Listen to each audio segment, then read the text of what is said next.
Good morning, everyone. For your patience.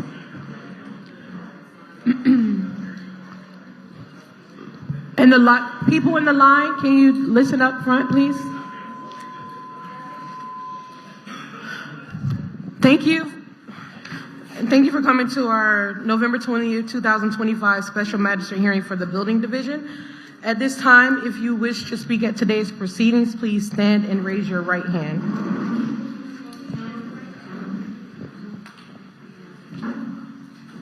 Do you swear and affirm to tell the truth at today's proceedings? Thank you. You all may be seated. At this time, please silence all of your devices. Our first case, Senior Inspector Alexander Boris on page 3, property address 213 Royal Palm Drive, case number BE 251-00165, owner Maury Legacy Foundation, Inc. Notice posted at the property on 10/21/25, posted at 1 Eastboro Boulevard on 11/6/25.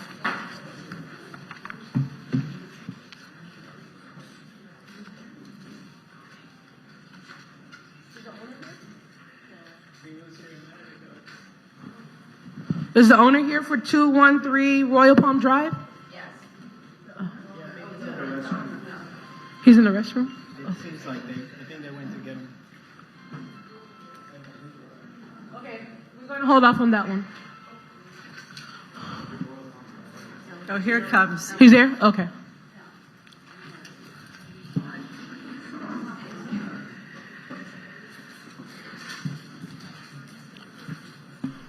Good morning, Your Honor. Good morning. Turn on the mic. Oh, well, Alex, you have to go first. Okay.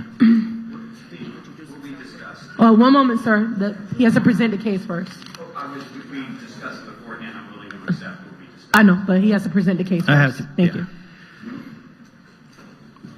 Alexander Lauderdale, Building Inspector for the city, presenting case number and address is read. The property was cited for violation of City Ordinance 9-280B for building parts not maintained related to roof covering, roof trusses, fascia, and soffit.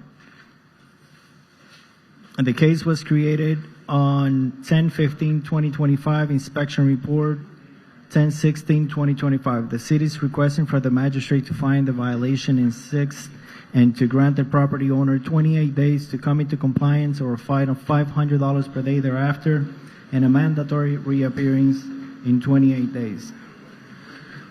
Respondent, it's here. Okay. Please state your name for the record. Yes. Good morning. Andrew Pallen, Pallen. Okay. Mr. Pallen, I received from Mr. Seiler a notice of conflict that he's in trial today. That's correct. He's in a jury trial. Right. Okay. Are you waiving him being here, or what's your position on him not being here? I spoke with him, and Okay. he's requested that I come to request for 60 days until the trial is over. And also because of the timing, we need to get an engineer at the house. We're losing a week already for Thanksgiving. We're losing another week at Christmas. So to get engineers and roofing out there, then to draft their reports, and then to make a decision for our board, within the next 28 days, I think is not reasonable because of the holiday. So I was going to request just 60 days so we can demonstrate the progress that we're making, because we are in the process of getting things done. We have an architect on retainer. We've seen renderings. We just need to make the appropriate financial decision that's the best for the foundation and for the property and the neighborhood. Okay. All right. So you're not agreeing with the city's position? Which is 28 days? Yes. I appreciate and respect the 28 days. I just think because of the time of year that we're in, to get the appropriate people out at the house is not reasonable. Mm-hmm. And there were other issues too. I was not even able to meet with my attorney until this past Friday. And when I say that, and I've already discussed, and I have a great line of communication with Mr. Alvarez now, but the notice that we were sent had the incorrect phone number on it. I have all my phone logs. I called 21 times, left 21 messages, sent emails, no response. Finally had to deal with Mr. Martinez's secretary, who got me in touch with Mr. Alvarez. He was unaware of the improper phone numbers that were on the notice. So he checked. He says, I have a copy of it right here. I can't imagine that. He looked it up. He's like, oh my gosh, it is. It's the wrong phone numbers. He wasn't receiving any emails. While I'm on the phone with him, I forwarded an email from a week prior, and it went right through. So it was not possible to even speak with Mr. Alvarez for 3 weeks. So we finally got in touch with him on the 13th, and then in the morning of the 14th, I met with Mr. Seiler, who was in trial. Okay. Your Honor, if I may. The issue with the phone number, we have two phone numbers. It was singular, not plural. Only one of there was a typo in the inspection report with one of the phone numbers, but there was the second phone number was correct, which is the one you was able to reach and eventually get a hold of me. In addition to that, we had the correct phone number in the notice of a hearing. But just if I could say a little bit more, there's more to this case. There's been this property was there over the past years. The property has developed a lengthy history of complaints and violations, including work performed without a permit that resulted in the issuance of a stop work order. The most recent violation prior to this case involved a section of the soffit on the south side of the building that had deteriorated to the point of detaching from the wood trusses. The case was later brought into compliance after the contractor mitigated the hazardous condition by removing the loose soffit. On October 14, 2025, we conducted a follow-up inspection and observed that the owner has taken no action to restore this section of the soffit removed during the initial mitigation of the safety issue back then during the previous case. Furthermore, the temporary protective measures installed at the time to secure the building and prevent water intrusions have since deteriorated. The condition now appears to have worsened, with visible signs of water intrusion affecting the trusses. We have no records of any permit application. The city has been very, very reasonable with the timing. This was months and months ago, and here we are again presenting a new case because nothing has happened. That is why the 28-day extension. Okay. There was work that was being done without a permit, but we have to digress, and I mentioned this before. There is a long history. For a year and a half, we were not allowed on the property because we were a victim of title theft that we had to fight in Broward County Courthouse that took in excess of a year. And we were ordered by the judge, you cannot step foot on that property until the litigation is done. So there was a lot of deterioration. So there's a lot that led up and that unfortunately brought us to that. When I get a notice that says, contact your building inspector, Alex Alvarez, and that's the phone number, that's the one that I call because they made a mistake. I don't know how that's... The only reason I got through, I'm an ex-city employee of 32 years. I wound up calling the main switchboard asking for an email because I can't get through. I finally got the email. Those were not going through. But yet when we were on the phone, they did. So I don't know how I can be responsible for that. And Okay. so like I said, there is a lot more. We weren't allowed on the property for in excess of a year. I want to clarify what you and what you're asking for per your conversation with your attorney. Are you asking for more than 28 days, or are you asking for the case to be continued and not ruled on at all? No, I'm just asking for an extension, but I just thought the 28 days is too.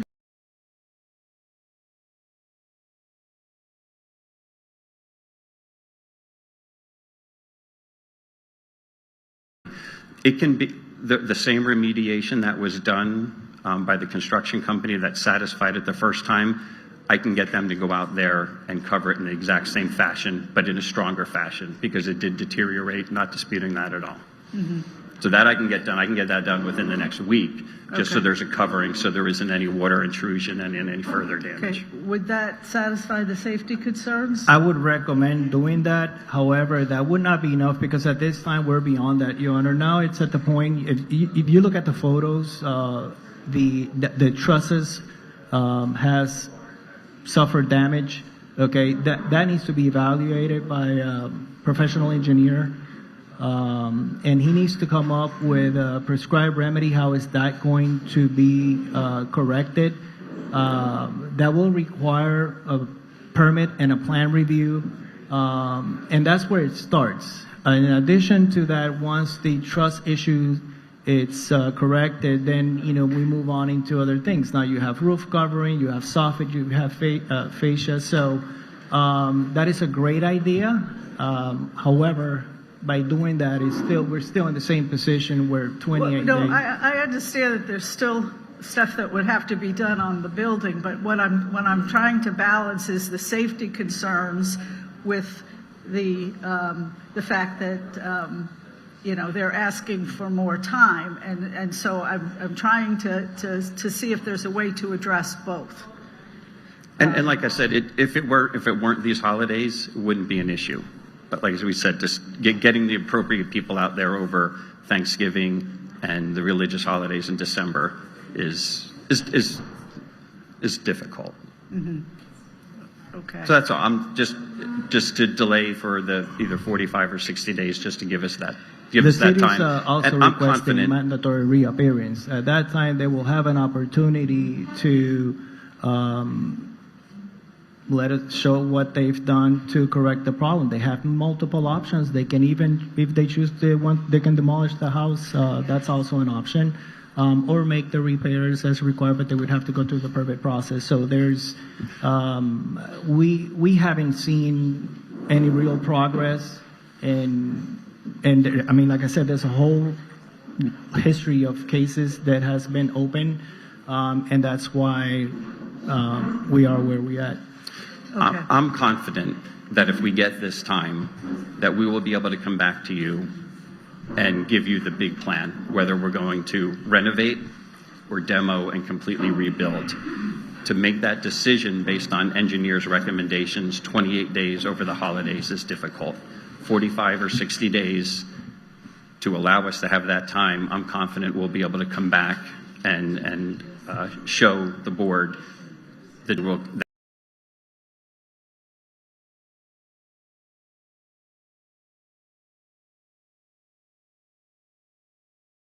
That's going to speak on your behalf, and okay. And were you sworn in? Did you raise your right hand? Yes. Okay. Yes. Thank you. All right. I'm going to give you a chance to speak. Sure, very quickly. My name is Michael Burke.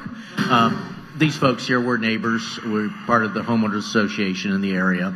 A year ago, we were here before you, special magistrate.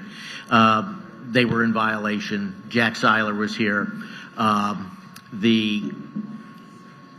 What happened at that time was they, following the hearing, they were cited for this roof, the one that we're talking about today, last year in November, as an unsafe structure. So this has been going on for a number of years. This property came to this foundation. The litigation regarding it ended a little over 2 years and 3 months ago. So it's been in a dilapidated state for many years. So what we're asking is that they be required to come into compliance on a relatively short time, that they come back here, because they've had a lot of time. This has been years. It's not a matter of missing a phone call or not receiving notice of this. The person who manages the property lives directly across the street from the property. So we're asking that they be required to come into compliance in 28 days, and that they come back here and show what they have done. They've had lots and lots of time. They're going to continue to be asking for more time, and we would ask that 2-3 years has been enough, and to move it on forward and see what they want to do with this structure. Okay. All right. normally I would give great consideration to counsel that asks for more time because they're in trial. This is what happens in the legal world, okay?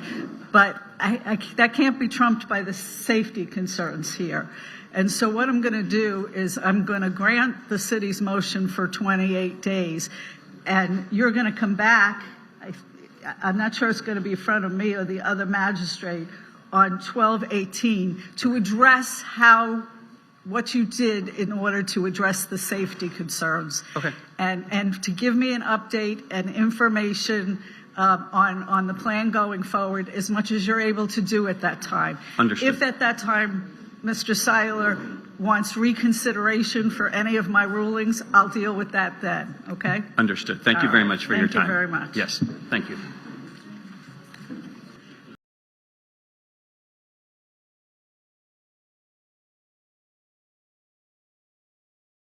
I was told there was only one speaker, and I already ruled. Okay. All right. Thank you very much. Our next case is on page 5, Senior Inspector Jose Saragusti, property address 2312 Northwest 13th Court.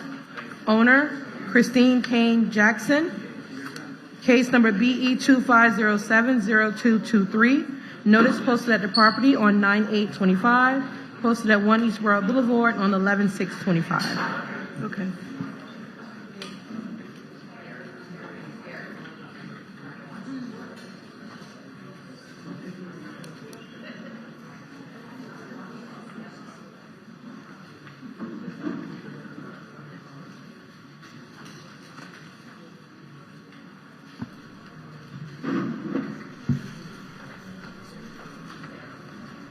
Good morning. Inspector Saragusti, on behalf of the city, presenting the case as read. The property was cited for building parts deteriorated under City Ordinance Section 9-280B.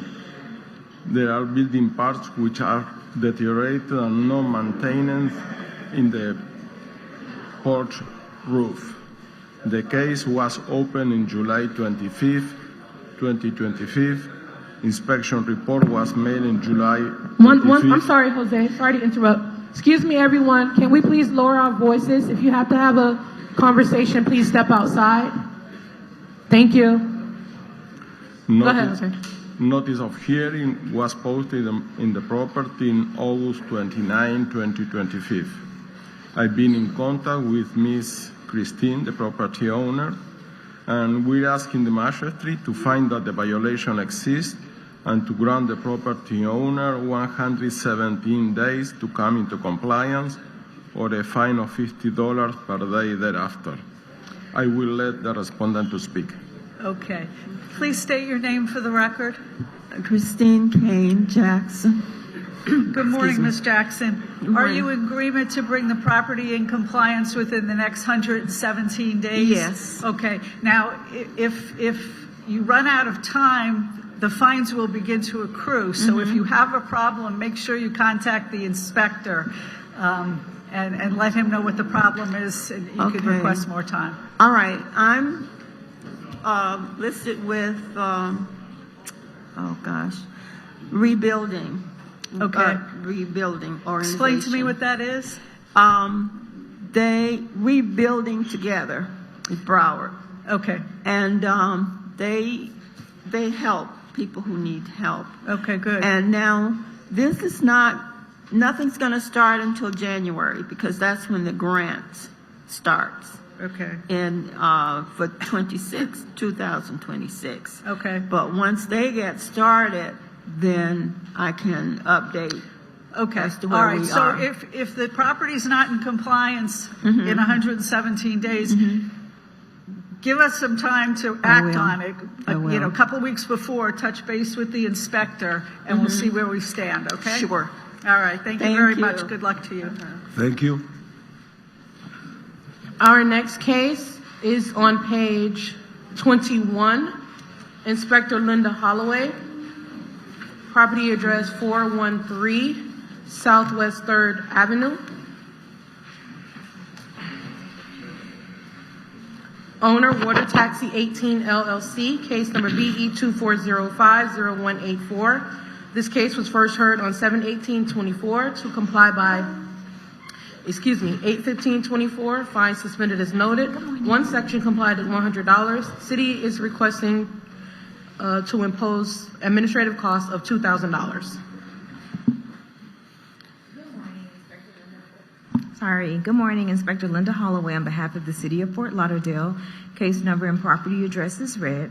The property is in compliance, and as stated, the city is requesting administrative costs of $2,000. We have the attorney for the property here to speak on the property's behalf. Okay, good morning, Counselor. State your name for the record. Good morning, Attorney Josh Cohen on behalf of the property owner, Water Taxi 18 LLC. Okay, is your client in agreement to reduction to city costs of $2,000? We are in agreement to Wonderful. that reduction. Thank you. Okay, thank you. Thank you. Thank you, Your Honor. Our next case is on page 20. Senior Inspector Jose Saragusti, property address 1023 Northwest 2nd Ave, owner 1021 Middle River LLC, case number BE 24060062. This case was first heard on 1/16/25 to comply by 5/15/25. One section complied at $50. Total accrued fines $4,050. The city is requesting to impose reduced to administrative costs of $1,191.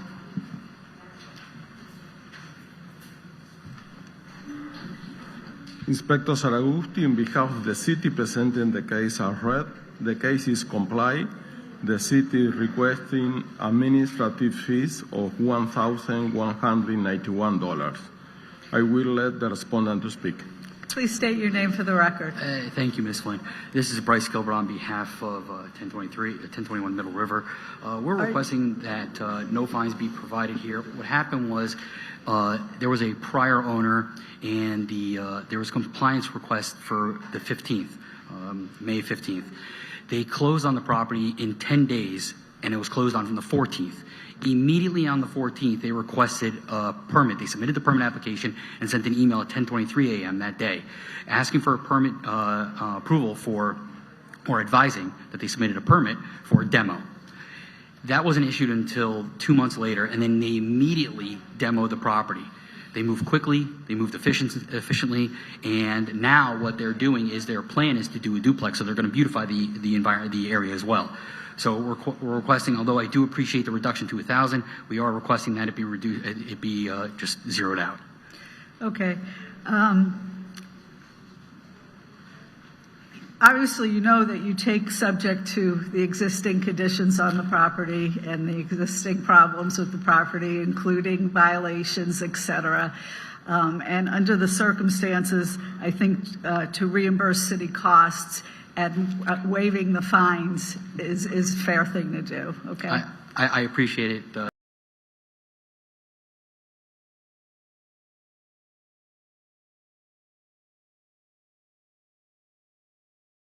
Yes. Our next case, Inspector Linda Holloway, is on page 37. Property address 843 Southwest 14th Court, owner 777 Townhouses LLC, case number BE 25090205. This property was cited on 9/26/25 to comply by 9/26/25. One section complied at $5,000. Appeal deadline 10/11/25. Appeal received 9/29/25. City's request to impose $5,000. It's a citation case.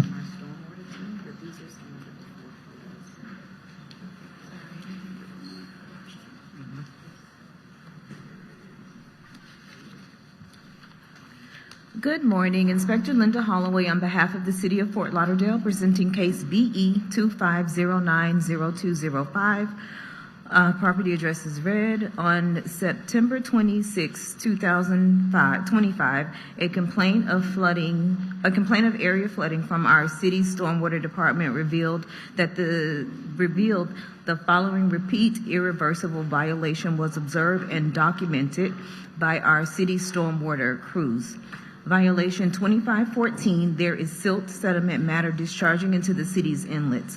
BMPs are not being maintained at this location. Citation 1806 was completed and posted on the property for $5,000. The city's stormwater department had to clean and remove silt and sediment matter from the storm drains, inlets, and gravity mains. The city is requesting an imposition of the $5,000 fine be imposed due to the irreversible nature of this violation, and our stormwater department is here to speak on behalf of the city and the actions that they had to take to remedy the violation.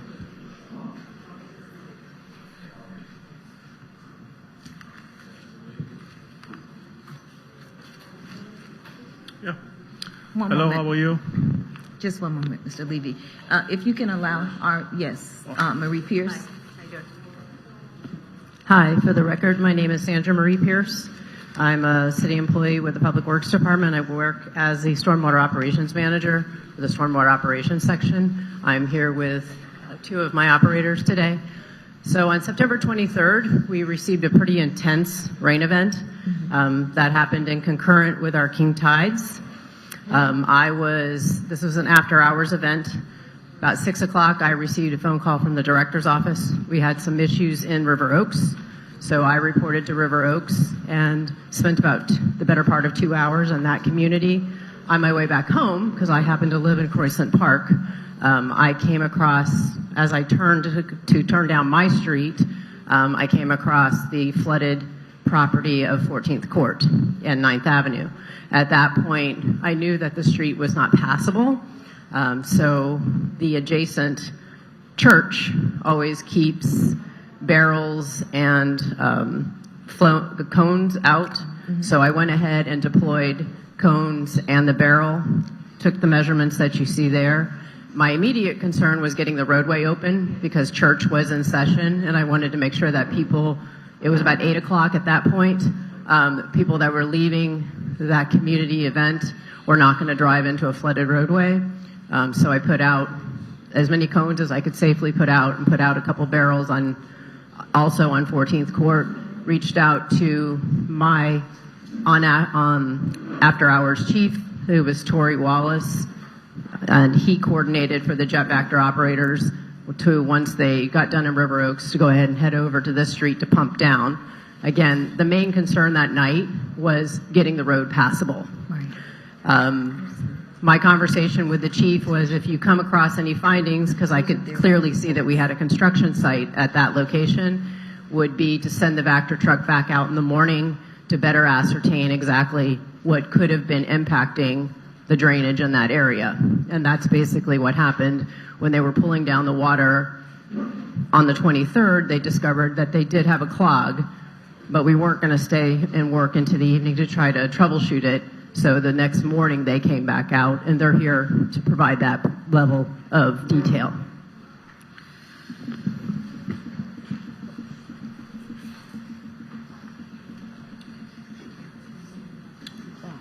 How you doing? My name is Leo Robinson. I was one of the workers out there on the field on both days. So the night that we responded to the ponding water that was on the street from the rain event and the king tide event, they said at that location where the construction site is and adjacent to the church, we have pumped down standing water there at that location with our Vector trucks.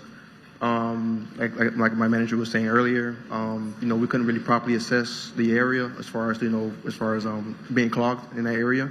So the next following morning, we went out, me and my coworker, and we cleaned the system, the general system in that area that ties into the canal in there by the fruit house. So upon our jetting and cleaning around right there by the construction site and also adjacent to the church, we cleaned those two catch basins in that gravity main there, and noticed that with our general jet nozzles, I went in with our normal nozzles, but I couldn't get through, so I had to put on a smaller nozzle that shoots forward, and we was able to really assess that it was very compact into the pipe. So we had to clean it a few times and notice a lot of sand, debris, rocks, things of that nature that was in the pipe. So at least for my findings with it, when we jet the line, basically it was very tightly compacted into the pipe, and it was not allowing water to actually properly flow into the outfall that's connected to that system. So that's what I at least noticed out there, at least for me. Okay. Thank you. Hello, everybody. So I am the owner of this development. First, I want you to understand this is a 10-home community development that's been in construction. I know that you guys don't understand technicality in construction, but this neighborhood suffered from a king tide and flood issues for many years. Not right now. This situation has nothing to do with us. This is nature. If the water table is going up, nothing that you guys can do can drain the water. Many neighbors complain to the city about the drainage before this construction and after this construction. We elevated this construction 7 feet to avoid these floods. And whatever pictures you guys see right now have nothing to do with us. This is a flood elevation and the water table is high. If you want to answer that, this neighborhood suffer from many, many, many issues, and we have videos a mile radius away that all the neighbors are flooded. Nothing to do with us. Now we have pictures that showing the current situation, and this is Joel, the project manager. He can talk. So Say since your name for the record. Joel Levy. Yeah, since day one, since we knew we were going to have this construction site, we were being proactive with the code officers as far as whenever they needed us to clean up, put the sandbags, put the drive stuff. I put photos for you to show you what we've been up to as far as the erosion control. What is your role in the construction? Project manager. Project manager, Yes. okay. And so anyway, so we've been proactive. You know, we listen to the city. We do whatever they do, clean this up, clean the roads, and whatever we can do, we do. So we listen. Linda knows we've had a good relationship, and that's why we wanted to come here to the hearing to discuss this. The pictures that I showed you are all the stuff that we did to be in compliant with all of Linda's requests and the code officer's requests. And so that's why we're here to So far, I'm not appeal. hearing anybody tell me why there was silt and all of that when they came to clean it out. Because it comes from both ways. Okay, silt can come from above and silt can come from below. The picture you see there that I have with the flood came from below. We were told to do one thing, and then when the floods came, to do something else. As far as with the fabric, we replaced the fabric more than once or twice, maybe 4 times, 5 times. Linda knows that to help prevent all the sediment and all that to go into the drains, but it's coming from everywhere else. It's not just this one storm drain area. So that's why it's not like my associate said. It's not our fault when we have rainstorms and the king tides and everything just throws everything all over the place. We can't control it. But we've been, like I say, proactive. We have our field manager here, Danny, who listens to Linda, reports to us, and we respond to help, because we're here to help beautify and update the city, and that's what we're here for. Okay. So, Your Honor, if I may add, yes, the area is impacted by king tides. However, this property has been cited in the past for not following their BPM, which is their best management practices, to prevent runoff from coming off the site to even be able to go into the drains. So that the issue is that they lack the proper BPMs in place to stop runoff from coming off of the property, the sediment, the silt, the rock, and then being allowed to enter the drain. So that's part of the reason of how it gets into the drain, to clog the drain. Okay. That's temporary, because when we finish everything as far as with our landscaping, which is happening now, that'll all be, history. Correct. That won't happen anymore because of the way it's designed based on the city and the county stuff.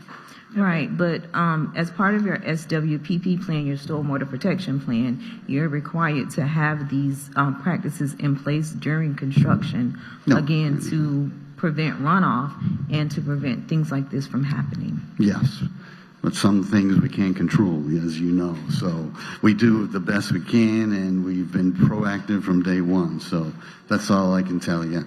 Okay, when you say they've been cited before on this site? Yes. Okay. All right, anything else from, yeah. That's good. How you doing? I'm Jeffrey Schuler. I'm the crew leader. One thing about it is, it's two catch basins. There's one on the construction side and there's one on the church side. The one on the church side is a starter. So that's where the water runs and it crosses over to the construction side to go down in the other storm gravity main to run out to the outfall. On the church side, the water didn't get out. Even though the tide went out, the water never got out on that side. So that let us know that it's a blockage. Period. But the thing is, it's a blockage in that line right there that's running, that the church side runs to. The church has grass. There's no dirt or nothing over there. So it has to come from the construction side to block that gravity main from the water to run out. So it's unlikely it came from below? Yes. Okay, all right. All right, I'm going to impose the fine. I just have one question. One question. I know you guys don't understand this, but it's a question for you. If the water table is up, okay, in all the neighborhood, and I have pictures and videos from all the neighborhood, not our neighborhood, the whole 1 mile radius. If the water table is up, is anything we can do to prevent that? Answer the question. It has nothing to do with the water table. So again, Sandra Marie Pierce, Stormwater Operations Manager. As I said at the beginning of my first directive, I don't blame them for the rain. I don't blame them for the king tides. What I do know is that the two catch basins that are adjacent to their property and the connecting gravity main were clogged. And that did facilitate the lack of drainage on that roadway. That's what I do know. As far as the groundwater table, sir, I live in that neighborhood. Okay, so when it's going So I'm very familiar with the groundwater table and the waterway elevations.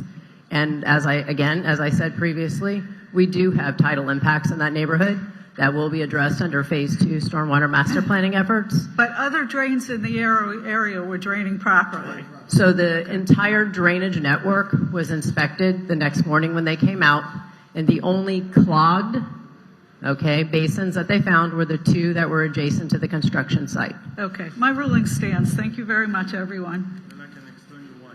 Thank you, Your Honor.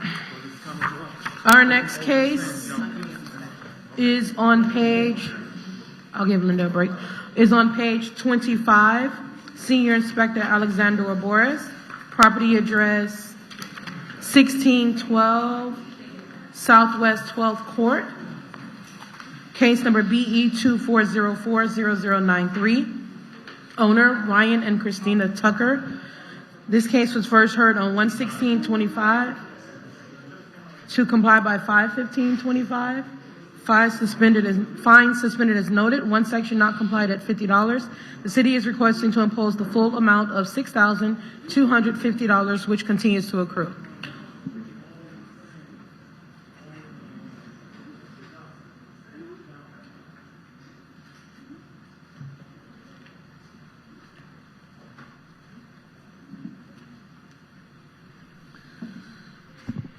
Alexander Alvarez, Building Inspector for the city, updating you on case number and address as read. The property was cited for violation of Florida Building Code 2023, Section 105.1 for work without permit for addition/carport enclosure, exterior door alterations to accessory structure, including roof structure replacement. Respondent is here to speak. Please state your name for the record. Good morning. I'm Ryan Tucker. I'm the property owner. joined by my dad, Tom Beauchesne, who I've been very appreciative, has been helping with some of the coordination with our contractor and engineer. Okay, this has been going on since January of the year. Why is it taking so long? Yep, so there's been a few different things. So the front carport enclosure was an existing structure that we did enclose. We were notified of the violation, and the area of that carport, based on the property lines, we had to get a variance for it to be approved for us to do those renovations. Okay. So we went through that process, which took a few months. I last saw you in May, and that's where we asked for one final extension as we were about to submit the permit. We did submit that permit at the end of May, and since then, there was about 6 months of, we submitted the original permit, it had to go to multiple departments for different things. We would fix comments, get back, fix comments, get back. We had to do a new survey as part of that. We had to do a wind calculation with an engineer. Okay, what's the status now? So the status now is we had the final permit approved at the beginning, on November 10th, a few weeks ago. We had, with that approval,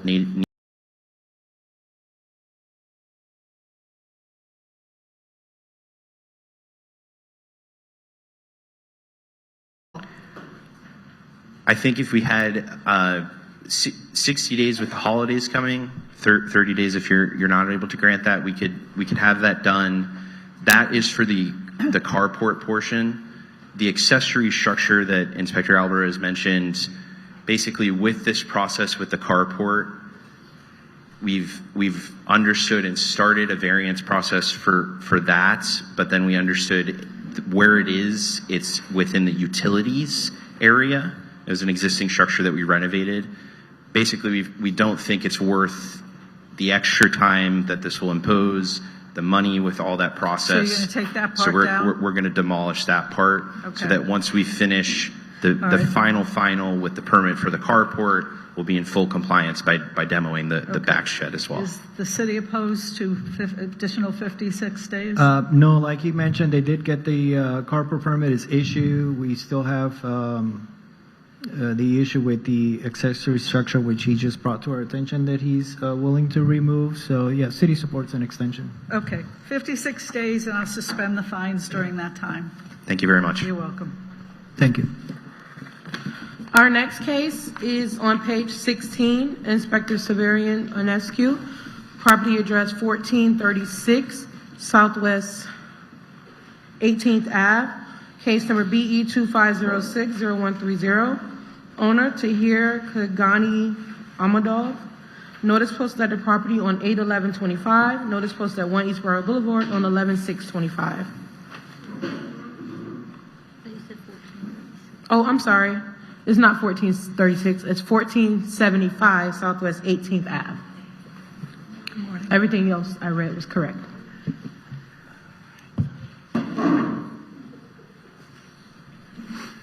Good morning. Severian Ionescu, Building Inspector for the city, presenting case and address as read.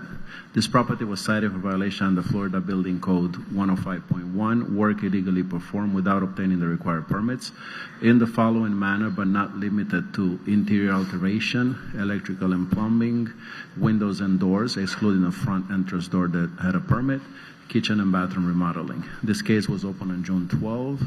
Inspection report was mailed on June 18. Code board hearing was mailed on August 7. The record shows no permit are applied for as of yet.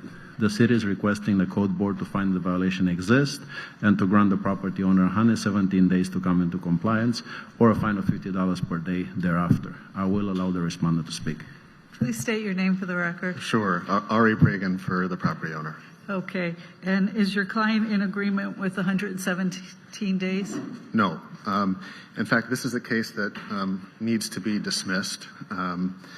As you know, Senate Bill 60 specifically requires that if you're going to have a code case initiated by a complaint, it has to be non-anonymous, meaning you got to give a name, you got to give an address. It came to my attention that the alleged complainant in this case was my client's next-door neighbor. I happen to have, and it's already of record with the city, but I want to read this into the record, an affidavit from Mary Hartley Oldham, who is my client's next-door neighbor and who is allegedly the person who made this complaint. And what she attests to in her affidavit is that she writes, allegedly on June 5th, 2025, I made a handwritten code violation complaint form and placed it into an envelope to mail it to the Community Enhancement and Compliance Division for the City of Fort Lauderdale. And this is not from the affidavit, but I want it to be on the record, and it should be noted that there have been, and it's been committed to writing by in emails back and forth with the city, 3 different versions of how this complaint allegedly came to be. One version is that the complaint was made by someone over the phone, right, verbally. Another version is that the complaint was made by someone in person who actually came in and filled out some sort of complaint form. The third version is that it was done by mail. And what my client goes on, what the neighbor goes on to say in her affidavit is that I never at any time made any complaint to the Community Enhancement and Compliance Division or any other division for the City of Fort Lauderdale. I never made a phone call to make a code complaint, and there are no call records which would show me making such a complaint. I never appeared in person to make a code complaint. And I do have in my possession... But she did make the writing that you just read from. Sorry? She did make the writing that you read from? The affidavit? Yeah. Didn't you say that it came to, a letter came to the city anonymously? Well, I'm going to address that now. So the third version is that something came by mail. And there is something that came by mail. I think I have a copy of the complaint form that was allegedly made by the neighbor, and also the envelope that was mailed in containing that complaint form. She says in her affidavit that she never mailed anything in. And when you take, it just caught my eye when I'm looking at the envelope itself, right? There's a postmark that the post office puts on every letter that anyone in the state of Florida, or the country for that matter, sends out a letter. It says that they received it, and actually indicates the zip code that the letter was sent from. And the zip code that this letter was allegedly sent from is in Miami somewhere. This is in Broward County in Fort Lauderdale. That's where she lives next door. It just supports the fact that she never, and she attests to it, that she never sent in anything. I thought you started by saying the complaint was from the next door neighbor. She's saying she didn't make any complaint? Correct. Okay. Not by phone, not by mail, pigeon with a note, nothing. Never did that. So as far as we stand right now, this is an anonymous complaint, right, which is prohibited by Senate Bill 60. So I think this whole thing has to be dismissed by law. Now, Senate Bill 60, did that go into effect in October or? That was July of 2021. So before then, you could have anonymous complaints. Okay. Afterward, prohibited. Okay. And I have a copy of all of this if you'd like it, but the language is right there. I was just wondering, what part of the statute or code it ended up being. And actually, Senate Bill 60 amended Florida Statute 125.69, which deals with complaints, and they can't be anonymous. And it's in Chapter 162 as well. Okay, thank you. Joe Pasquarello, Assistant Building Official. Senate Bill 60 also mentions that if the complaint is safety related, which work without permits was interpreted as being safety related, then yes, the complaint can be anonymous.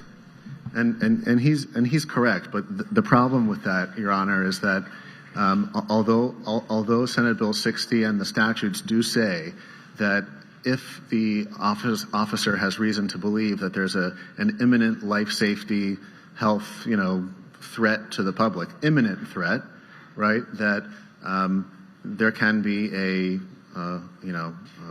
an investigation on their own. But this is the problem with work without permit, is it doesn't get inspected. We don't know if the electric's been put in right, the plumbing's been put in right.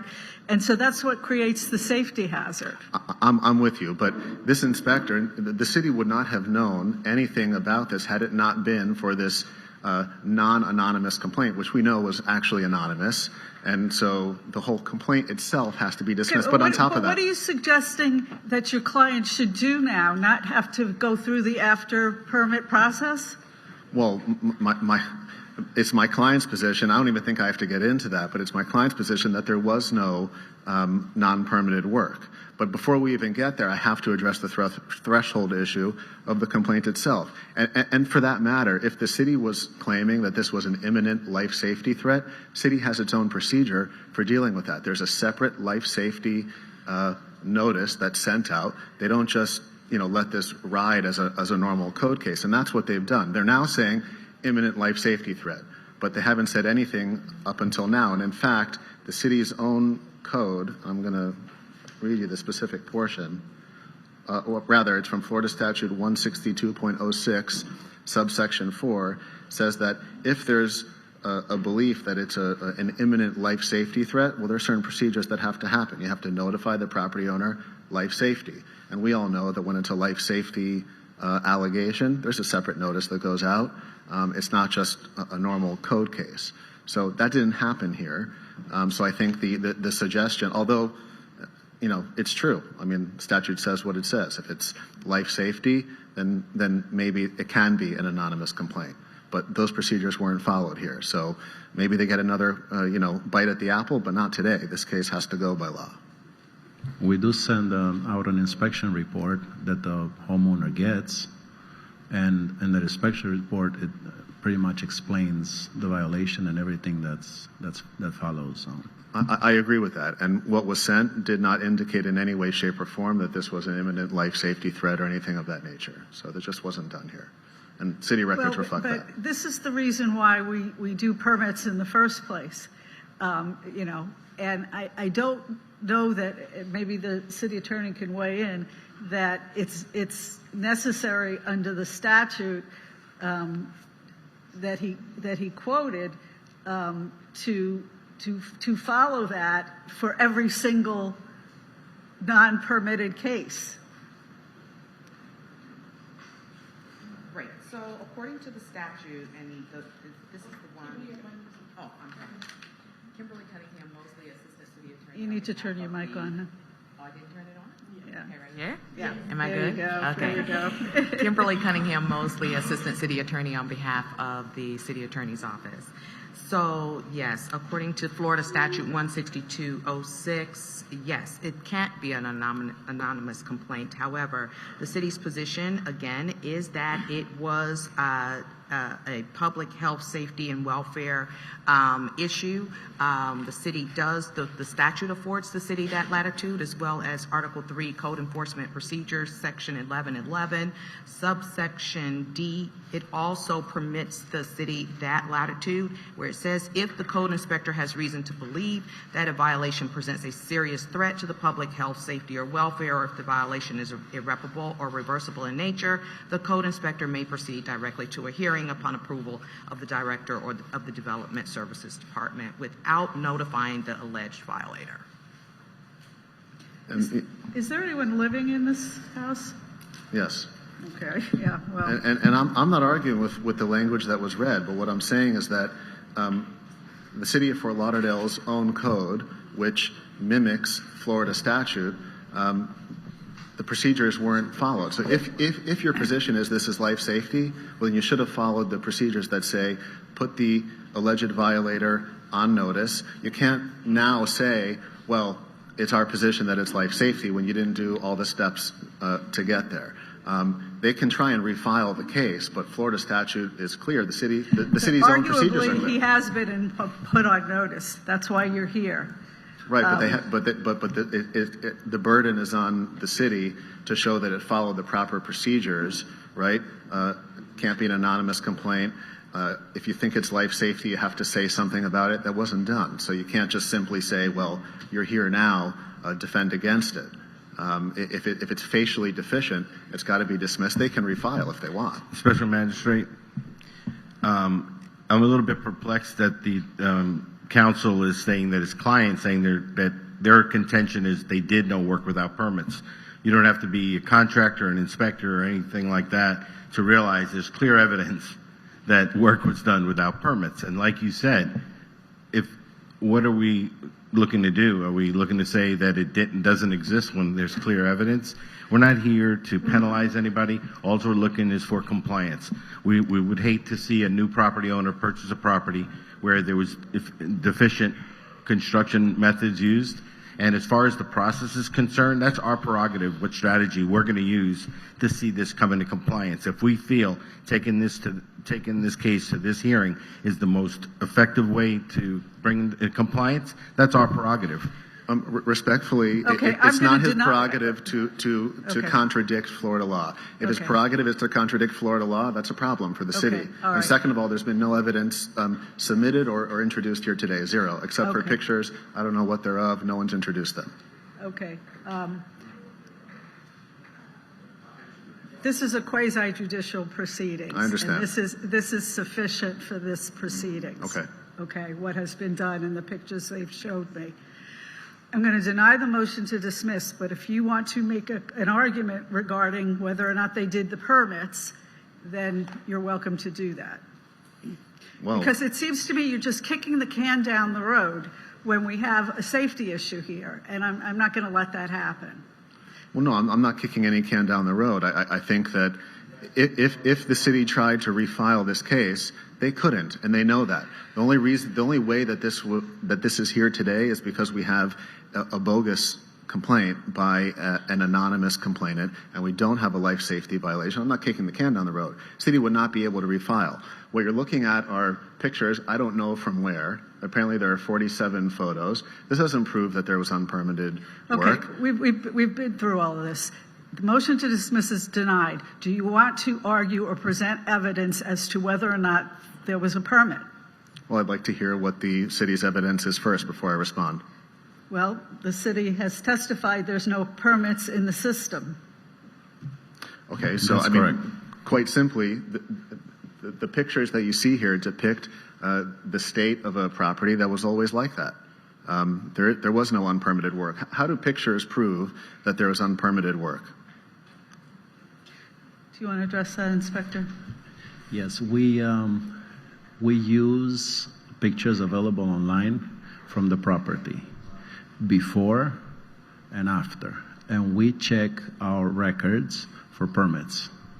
So if the house was sold, let's say 10 years ago, right, and it shows online certain pictures, and then it's sold again and they have new pictures of new bathrooms, new kitchens, and everything else, we look at our records and we see there was no permits. So that tells me as an inspector that work was performed on the property. And I know that you're probably going to say that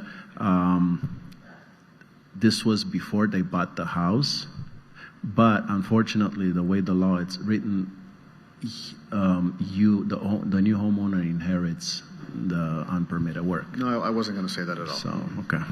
Okay.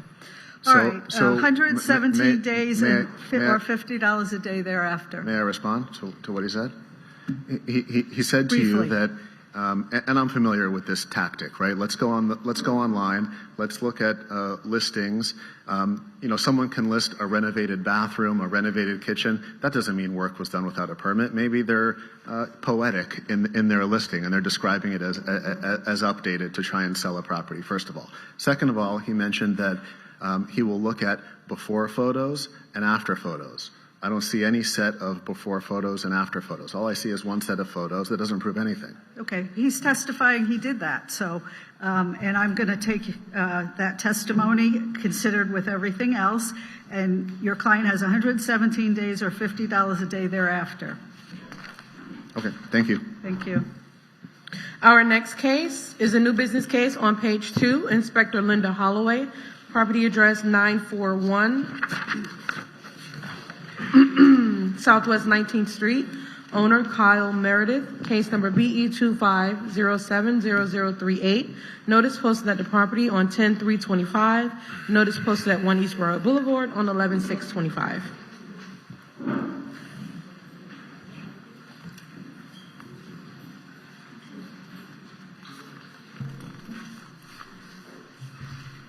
Good morning again, Inspector Linda Holloway on behalf of the City of Fort Lauderdale Building Division, presenting case BE 25070038, property address 941 Southwest 19th Street.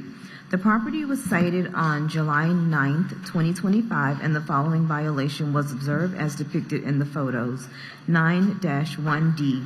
Any violation of the Florida Building Code shall be a violation of this section and punishable as provided for in this section. There is construction work at this property that was started or completed without obtaining the permit as required. Permits consisting of but not limited to a fence. An inspection report was mailed to the owner on record on July 10th, 2025. A pre-hearing inspection on Monday, November 17th shows that the violation remains. No permit has been applied for or obtained. I was able to speak with the property owner this morning here at the hearing, and we agreed on 117 days or a fine of $50 a day thereafter. Please state your name for the record. Kyle Meredith. Is that your agreement? Yes. Thank you very much for your cooperation. Thank you, Your Honor. Our next case is on page 24. Senior Inspector Alexander Boris, property address 17 South Fort Lauderdale Beach Boulevard 2, owner Thor Gallery at Beach Place LLC, in care of Ryan LLC, Davina Tavares. Case number BE 23120162. This case was first heard on 3/21/24 to comply by 4/18/24. Fines suspended as noted. One section complied at $100. Total accrued fines $39,100. City is requesting to reduce the administrative costs of $1,348. Alexander Alvarez, Building Inspector for the city, updating you in case number and address is read. Case is complied as stated in the agenda. Respondent is here to speak. Good morning. Stephen Tilbrook with Ackerman Law Firm on behalf of Thor Gallery. We've met with the code inspector, and we're in accordance with we agree with the proposed resolution. Okay, perfect. Thank you very much, Counselor. There is a second case. Yes, I'm going to call it right now. This is a new business case on page 3 at the top. Property address 17 South Fort Lauderdale Beach Boulevard. Owner Thor Gallery at Beach Place LLC, in care of Ryan LLC, Davina Tavares. Case number BE 25050031. Notice delivered via personal service on 7/21/25, posted at 1 Eastboro Boulevard on 11/6/25. Alexander Alvarez, Building Inspector for the city, presenting case number and address is read. The property was cited for a violation of City Ordinance 47-20.20.h. Parking facilities not maintained related to concrete spalling observed at the parking garage structure. This case was opened on 5/6/2025. Inspection report mailed on 5/7/2025. City is requesting for the magistrate to find the violation exists and to grant the property owner 56 days to come into compliance, or a fine of $50 per day thereafter, and a mandatory reappearance in 56 days. Respondent is here to speak. Okay. State your name again for the records. For the record, Stephen Tilbrook with Ackerman on behalf of the property owner. We've met with the code inspector. We agreed to a 56-day reappear. This is going to be a longer-term solution. We are in the process of bidding the work. The bids should be within the next 30 days or so. So we'll agree to reappear within 56 days, but just as let the record reflect that this is not going to be complied within 56 days. We're going to provide an update as to the work that's been done, the contractor that hopefully is on board by that time, and their schedule. Okay, 56 days will be my January 15th docket. Are you okay with that? Yes. When we spoke earlier, we also mentioned the city's, your engineer. It's going to do an assessment and provide a signed seal letter in regards to the structure, if it's safe for the continued occupancy. Correct. Blake Strands with Styles Property Management, and we are working with Karen's Engineering on the project manual, the bid worksheet. The bidding is scheduled, the pre-bid meeting for Tuesday the 25th, next week. I've requested a letter stating that the garage is safe for use while this project allows.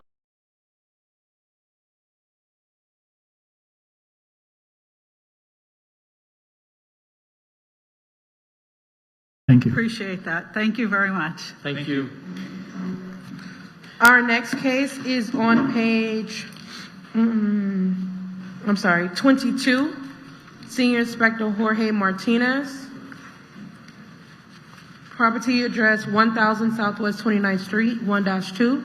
Case number BE 24080064.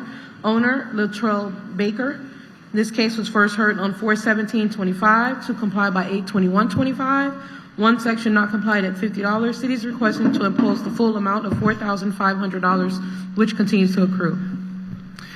Inspector Martinez, updating case on behalf of the city. Case number and address as read.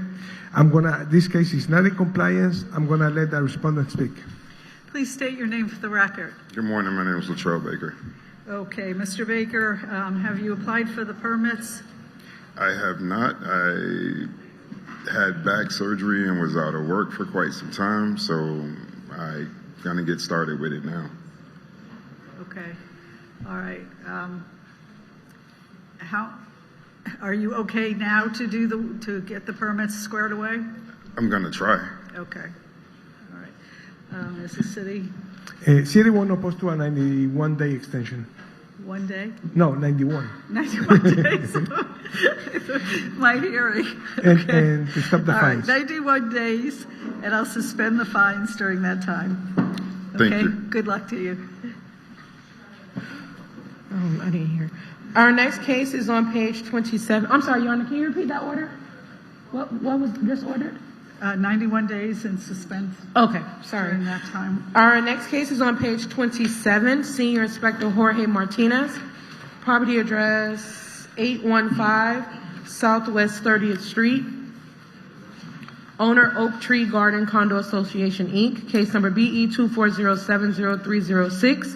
This case was first heard on 2/20/25 to comply by 8/19/25. One section not complied at $100. The city is requesting to impose the full amount of $9,200, which continues to accrue.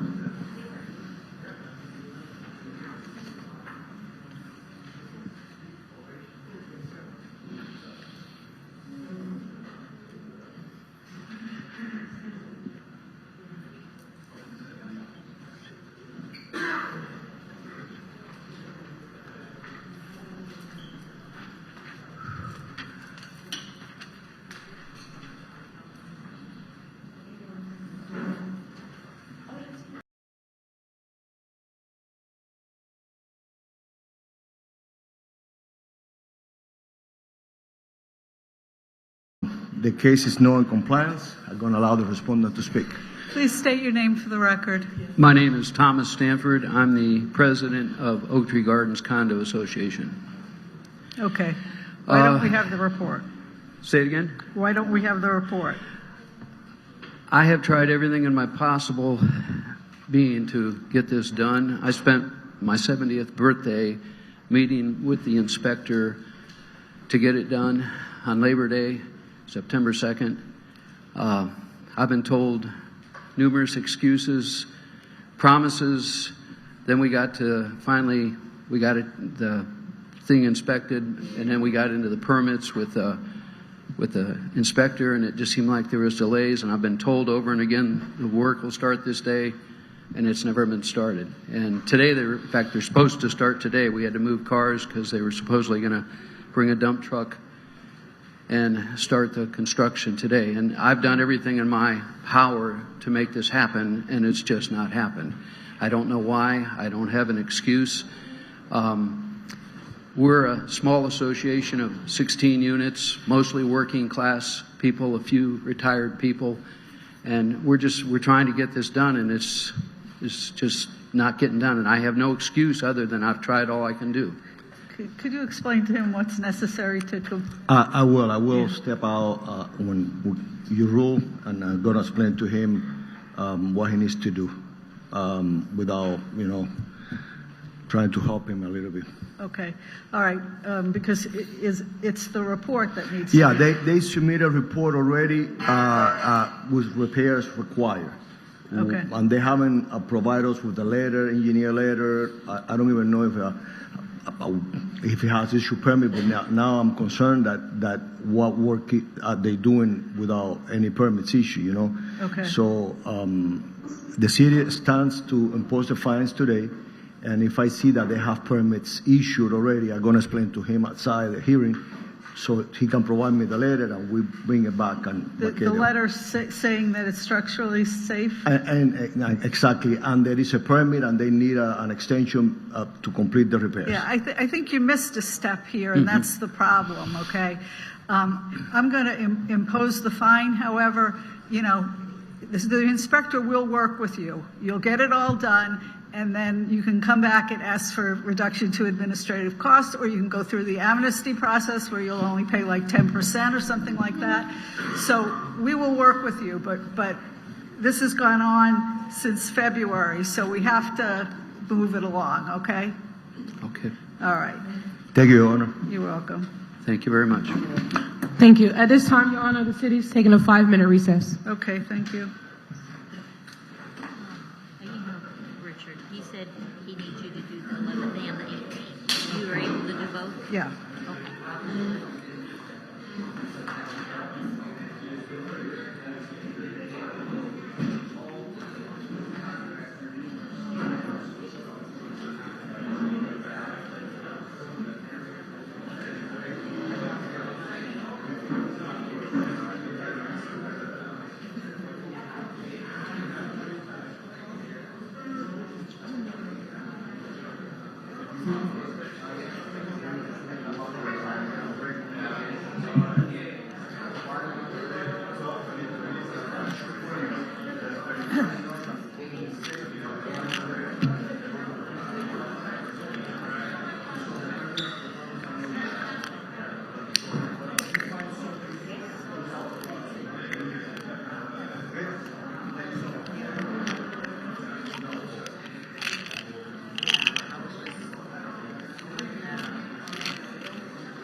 Oh, okay. Yes, that's what I was. Yeah. Okay, I just wanted to break that. That's what I was doing.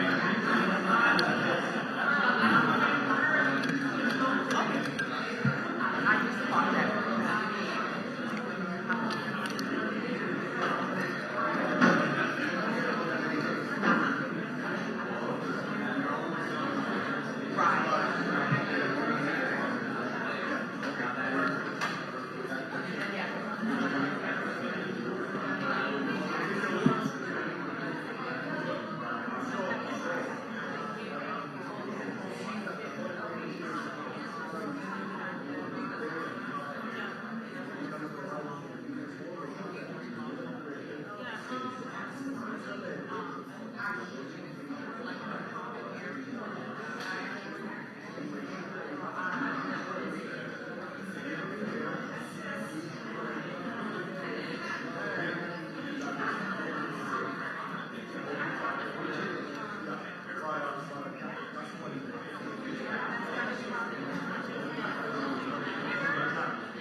Thank you, everyone, for your patience. Our next case is on page 33. Inspector Andrew Gebbia, property address 1401 Riverland Road, case number BE 24080036. Owner Iris V. Rondon, Silverio E. Arias. Notice posted at the property on, this case was first heard on 11/21/24 to comply by 1/23/25. Fine suspended as noted. One section not complied at $50. Total, the city is requesting to impose the full amount of $13,600, which continues to accrue.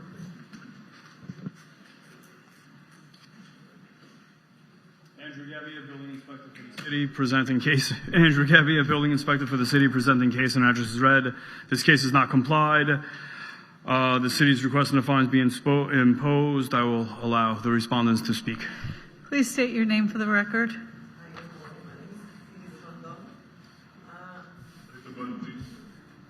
You gotta hit the button. Yeah, it's gotta be red. Thank you. Hi, good morning again. My name is Iris Rondon. I'm here just because the contractor that's supposed to help me out with the permit, he always have an excuse. I was looking for a few people to help me out, but everybody asking for $5,000, $4,000 something, and I really don't have that cash. I spoke with Mr. Gebbia this morning, and he told me that I can apply myself for the permit. He told me one time, but I didn't understand how to fill it out and all that, so he told me that he will give me a chance for me to go to his office and he will help me out to fill it out myself. Okay. The owner builder permit. That's what she's talking about. Okay, all right. All right, so I did really cut the shed. I put it on code. I do everything that he told me. The only thing that didn't go through was the permit. Okay. All right. I'm going to give 28 days, and that's going to be your last extension, okay? Okay. So you need to get with him. If you're going to do it yourself, you need to get that filed right away, okay? Yes. Thank you. All right. And we'll suspend the fines during that time. All right. Thank you. Have a nice day. You too. Our next case is on page 29. Senior Inspector Preston Mark, property address 536 Northwest 13th Ave. Owner, Home Inc. LLC, case number BE 24080176. This case was first heard on 3/20/25 to comply by 7/17/25. One section not complied at $100. City is requesting to impose the full amount of $12,500, which continues to accrue. Preston Mark, building inspector for the city, presenting case and address as read.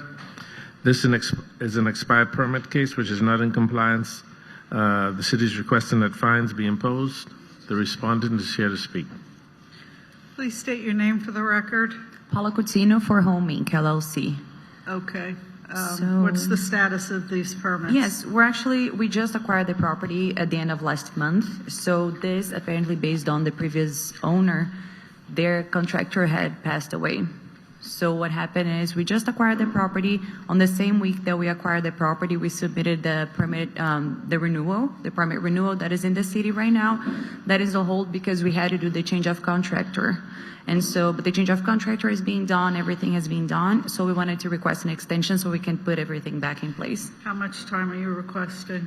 I would say the previous contractor has started construction, but there is a lot of permits and sub-permits that we need to put in place. I don't know how much time it would give me, but around 180 days, I think it's enough time for us to have everything ready, the CO issued, and, all permits, the situation back to place. Okay. Well, basically, all you would need is to have the permits renewed. So at this point, we can support, and that's a new construction permit. So we can support 28 days to have those permits renewed, and the case would then comply, and you can come back. We'll bring that back again for Massey so we can stay the fines. To renew the permit, and then for I'll the suspend construction, the we'll have fines more. during that time, but what's accrued, you're going to have to come back and address once the property is in compliance. Okay. All right. Thank you. Thank you. Our next case is on page 32. Inspector Andrew Gebbia, property address 1305 Southeast 1st Street 1-4. Case number BE 24090080. Owner Dandy Holdings LLC. This case was first heard on 2/20/25 to comply by 6/19/25.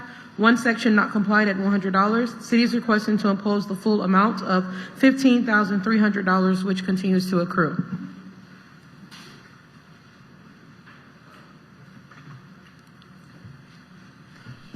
Good morning. Andrew Gebbia, Building Inspector for the city, presenting case and address as read. This case is not complied. The city is requesting fines be imposed. I will let the respondent speak. Good morning. Daniel Mendoza, owner of the building. I was in the process of working with Inspector Gavia, met him at the property. One of the things I did mention was that when we acquired the building, we did put some AC, we replaced the ACs out of all the units, and I was under the impression that the permits were being done. I had communication with the contractor indicating that the permits were going to get approved, and then I fell ill, was hospitalized, and just pretty much just lost contact there, and just recently was getting the runaround from the original contractor that did the work, indicating he would come out there and do it, and he would apply and reapply, and then finally it just forced me to just go and find somebody else. That took time, and I'm in the process of. They were supposed to submit the permit application last week, but he indicated to me today that they still needed to get some serial numbers from the units upstairs in the roof, and then he was going to submit the application for the permits. All right, 28 days, and I'm going to suspend the fines during that time, but that's the last extension you'll get. Okay. Thank you. Appreciate it. All right. Our next case is on page 10. Senior Inspector Preston Mark, property address 5320 Northeast 26th Ave. Owner, Flow 53 Revocable Trust, John Adam, others. Case number BE 2506-0166. Posted at 1 East Broad Boulevard on 11/6/25. Preston Mark, Building Inspector for the city, presenting case and address as read. The property was cited for violation of the Florida Building Code 2023-105.1, work illegally performed without obtaining the required permits in the following manner, but not limited to: the installation of a new concrete slab at the rear of the property, including the installation of a wooden deck, pavers, and also an enclosure that is in the setback. The case was opened 6/16/2025. Inspection report mailed 6/17/2025, and special magistrate notice mailed 8/8/2025. I visited this property to investigate the complaint, which, as mentioned previously. During my inspection, I visually observed that a new construction slab and the deck with pavers, and also a wooden deck installed at the back of the property. There was also pavers installed around the pool and at the lower deck facing the seawall. Our records show that no permits were pulled for this work. I have been in contact with the owner, Mr. John Adams, and also the contractor who is here to address the hearing. The city is requesting that the magistrate find that the violations exist and grant the property owner 117 days to come in compliance, or fine of $50 a day thereafter. The respondent is here to speak. Please state your name for the record. Thank you, Your Honor. My name is Max Finkelstein. Okay. Are you in agreement with the 117 days? Yes, we are. All right. Keep in touch with the inspector if something goes wrong. Will do. Thank you. Thank you. Thank you, President. Our next case is on page 20. Senior Inspector Jose Saragusti, property address 2771 Southwest 2nd Street 1-4. owner, Miag LLC, case number BE 24070263. This case was first heard on 5/15/25 to comply by 7/17/25. One section not complied at $50. City is requesting to impose the full amount of $6,250, which continues to accrue. Inspector Soragusti, on behalf of the city, presenting the case as read. The case is not comply. I will let the respondent to speak. Okay. Please state your name for the record. Yes, Your Honor. My name is Mariel Eppelman. I'm the property owner of the Okay. property. All right. Okay. What's going on here and why haven't the permits been submitted? Okay. There were several issues to be done, to be organized. We were being very, very proactive regarding the railing and the electrical permission. We bought this property with the AC system, and we didn't realize that we didn't know that they have no permits. Once we received the violation, we started with all the procedure. I don't live here. I've arrived the day before yesterday, especially to come and speak with Your Honor and explain that I'm doing our best efforts in order to organize, in order to finish the violation. There are still a little bit inconsistencies in the mechanical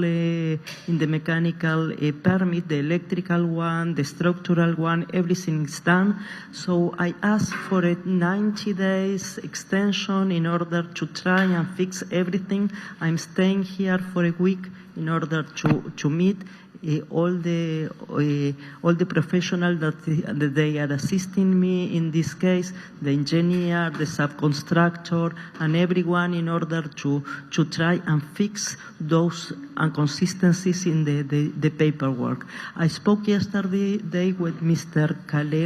Jose Calero. I went to arrive the day before yesterday. Yesterday I was I asked to meet him personally in order to understand exactly what are those inconsistencies that are still must be done in order.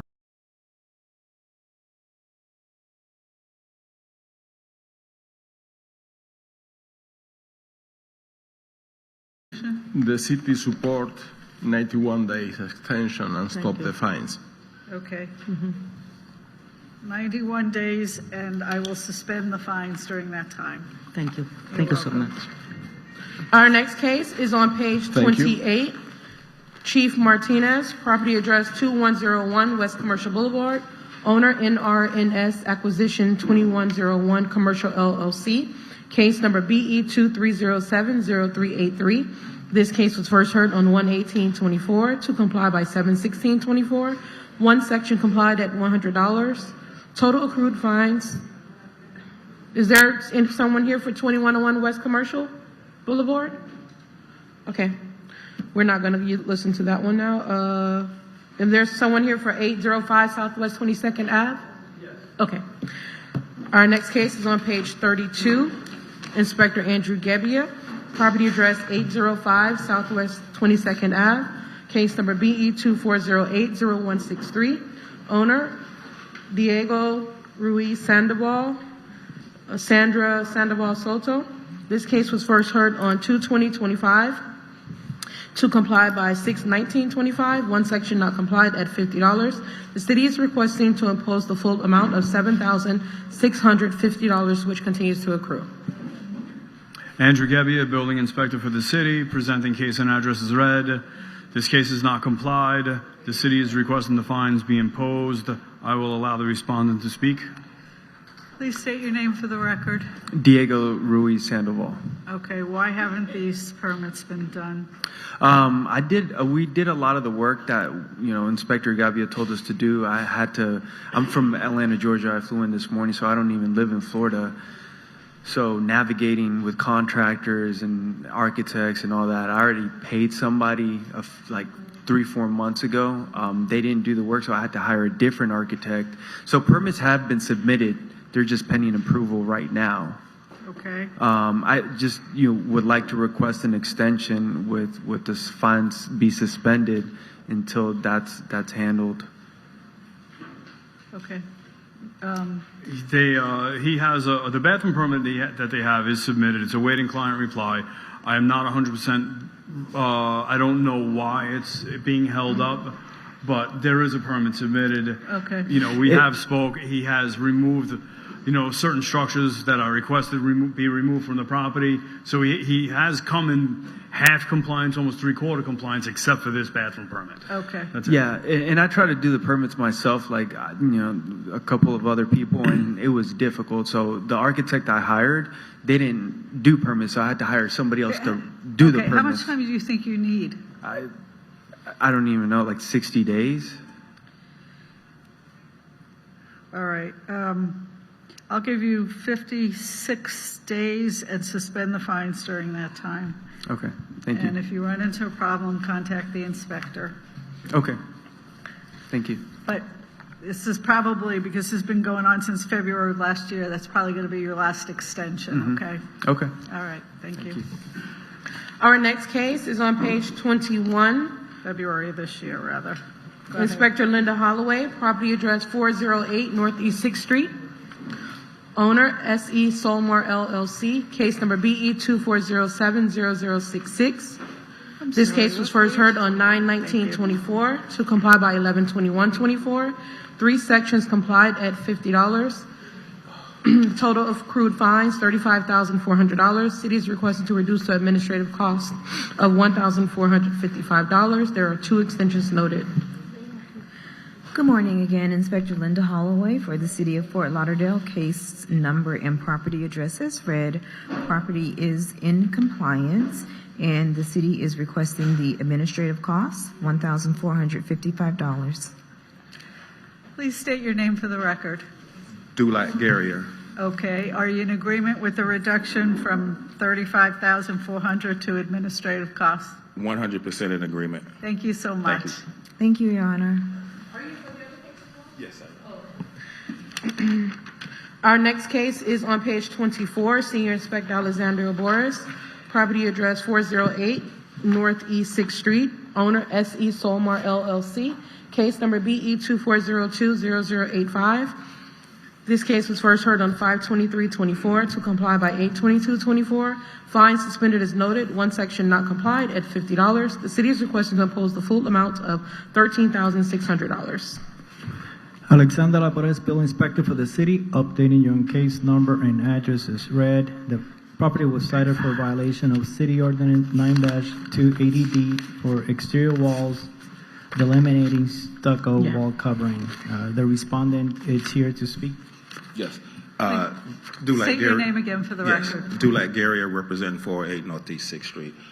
At the moment, we're finally in the permitting stages, waiting to be approved. So right now, we're requesting probably 90 days because this is what the contractor gave us as far as having the project completed, the time frame.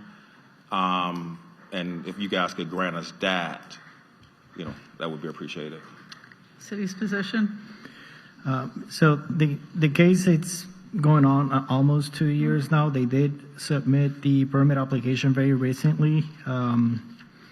I think the job value on that permit application, it's just to have an idea of the size of the project, it's about $485,000.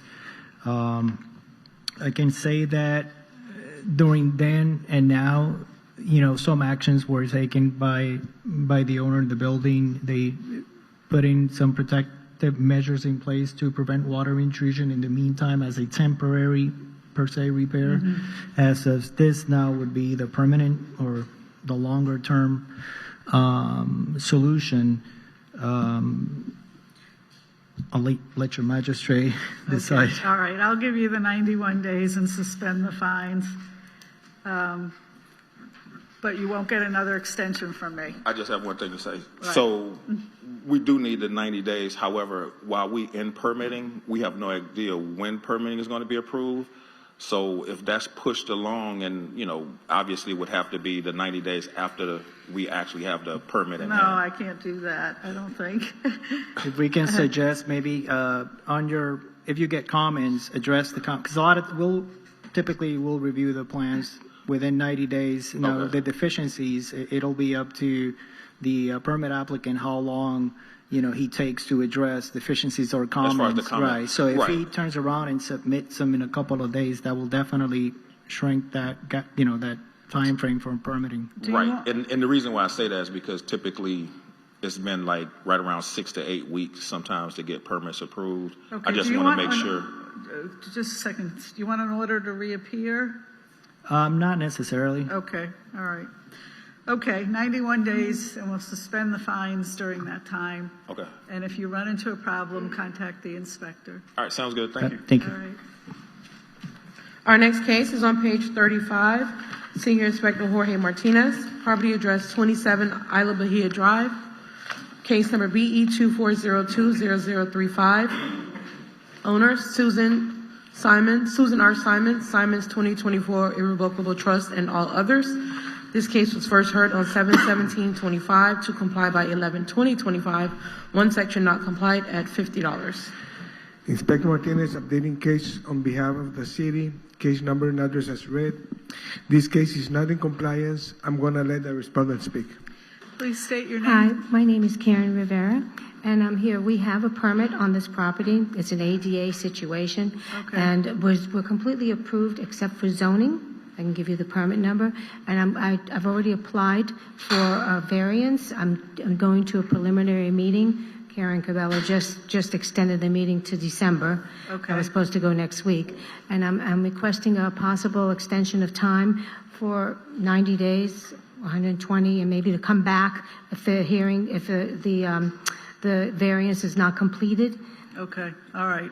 City won't oppose to a 91-day extension. Okay, 91 days, and I'll suspend the fines during that time. Thank you so much. Have a great day. Happy too. Thanksgiving. Happy Thanksgiving. You too. Thank you. Our next case is on page 36. Senior Inspector Jose Saragusti, property address 1824 Coconut Drive. Owner David and Brooke Greiner. Case number BE 24080284. This case was first heard on 7/17/25 to comply by 11/20/25. Two sections not complied at $50.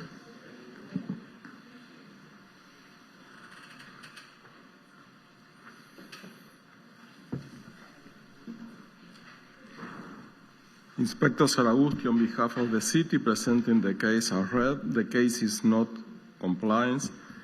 I will let the respondent to speak. Please Hi. state your name. David Greiner. Okay, what's going on with these permits? The last time I was here, I was just out of knee surgery. The reason why I had to have knee surgery is because there's a guardrail across the street from my house that was installed, and I jumped over it to keep from getting run over by a car. The guardrail is parallel with the street. The National Transportation Board and the life safety codes require that guardrail to be 42 inches off of the road. It's not. When I complained about it, this is what I got. So, Okay, what's the status of the permits? for me as a builder in the state of Florida for 40 years, the sheds that were there from my grandmother 40 years ago, 30 years ago, however many sheds he had there, all I did was put a newer shed there because the other one rotted out. But there was no complaint for this, but yet the inspector came. So I've asked him for an extension because I got to figure out what I'm going to do. There's a $100,000 bass boat in that shed because I can't keep the criminals from stealing the grass off of it that cost $25,000. Okay, but- From the marina, the day workers broke into my house, and I was violated terribly by a home invasion. So for me, I had to put my stuff under lock and key, and I have to figure out a way to either move it. I can't sell it because I paid way too much money for it and I can't afford to sell it. So I either have to move it to my property in North Florida or whatever, but it's not, the last time I was here, I asked for an extension, it was granted. I spent 6 months in recovery from my knee, from an illegal guardrail that's installed by your city that wasn't permitted. There's a $2.7 million judgment against the company that did it. Okay. All right, so I'm here to tell you that I'm going to file a lawsuit against the city of Fort Lauderdale for destroying my knee, all right, because of being violated by this. But I'm asking for an extension now until I can decide what I'm going to do with it. Okay, well, this is what you must do, okay? You must apply for the permit for that shed or what, it's a shed? It's a shed, yeah. Yeah, you have to apply for the permit. It's too of the big shed. to get a permit for it. Okay. And the second thing you have to do is deal with the car awning that's closer than 5 feet It's from already the property been, it's line. already been adjusted and nowhere near that no more. Okay, all right, so. And I informed the magistrate of the last time I was here that was already done. So for you, that should already be taken off the list. Okay, well, what I'm going to, So I need an extension. okay, The city support 91 days extension. Okay. And stop the fines. No fines, sorry. okay. 91 day extension. Good luck, sir. How much? 91 days, All right, and I'll so suspend do I have any a fund. notice- And I have a notice that they'll send me another notice. That Yeah, they're- well, you'll get it in my Have a nice order in day. the mail. Thank you. Thank you. Our next case is on page 14. Inspector Severian Onescu, property address 1237 Southwest 23rd Ave, owner Dunhill Strategy Group, Inc., case number BE 25020019. Notice posted at the property on 10/29/25, posted at 1 East Royal Boulevard on 11/6/25.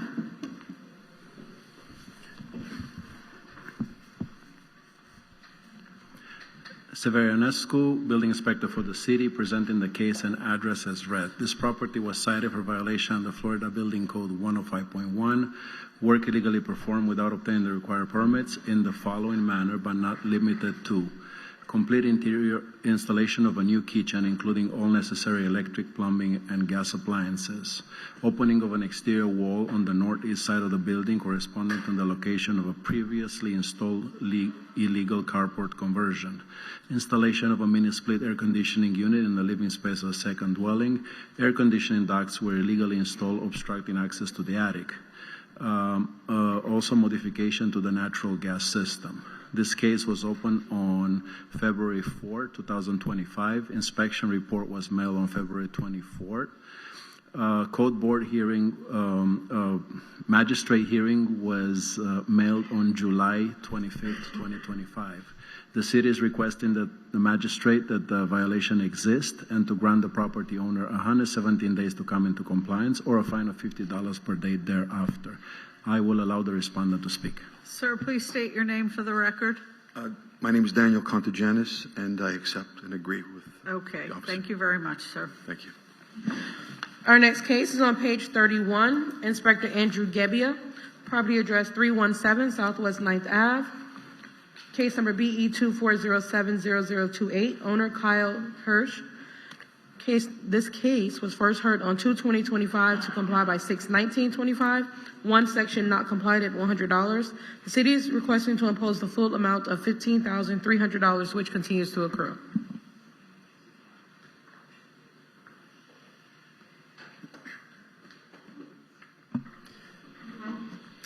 Andrew Gebbia, building inspector for the city, presenting case and address as read.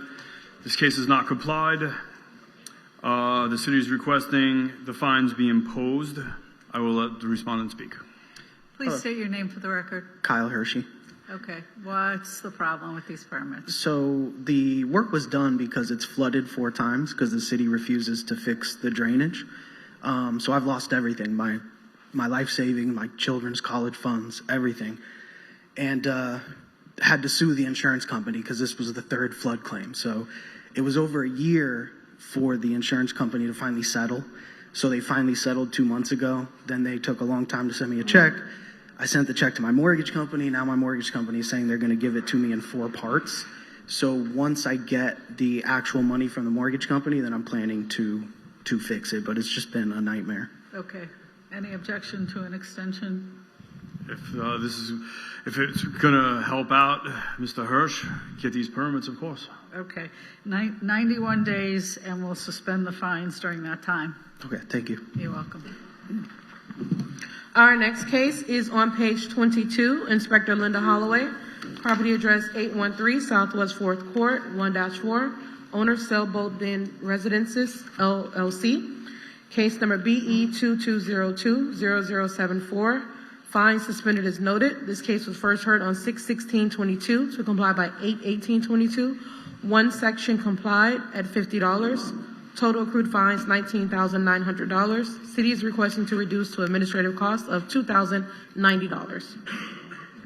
Good morning again, Inspector Linda Holloway on behalf of the City of Fort Lauderdale.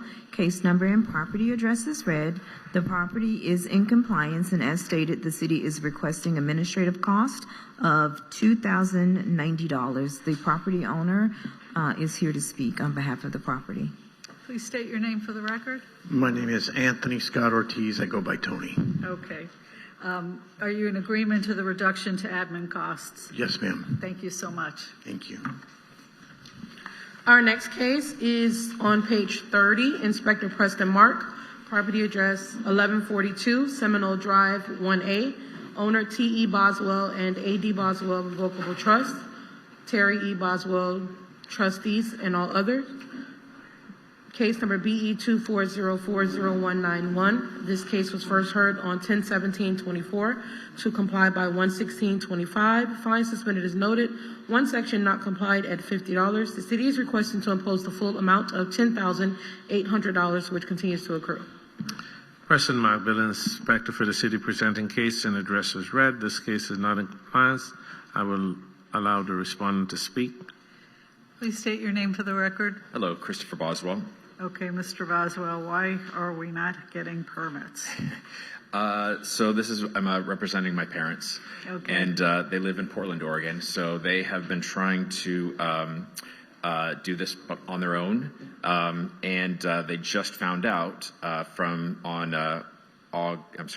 October 31st. This is from Sophia Campbell. She says, unfortunately, the above permit and its sub-permits will require licensed contractors for structural, electrical, and plumbing. Owner builders are not applicable to condominiums.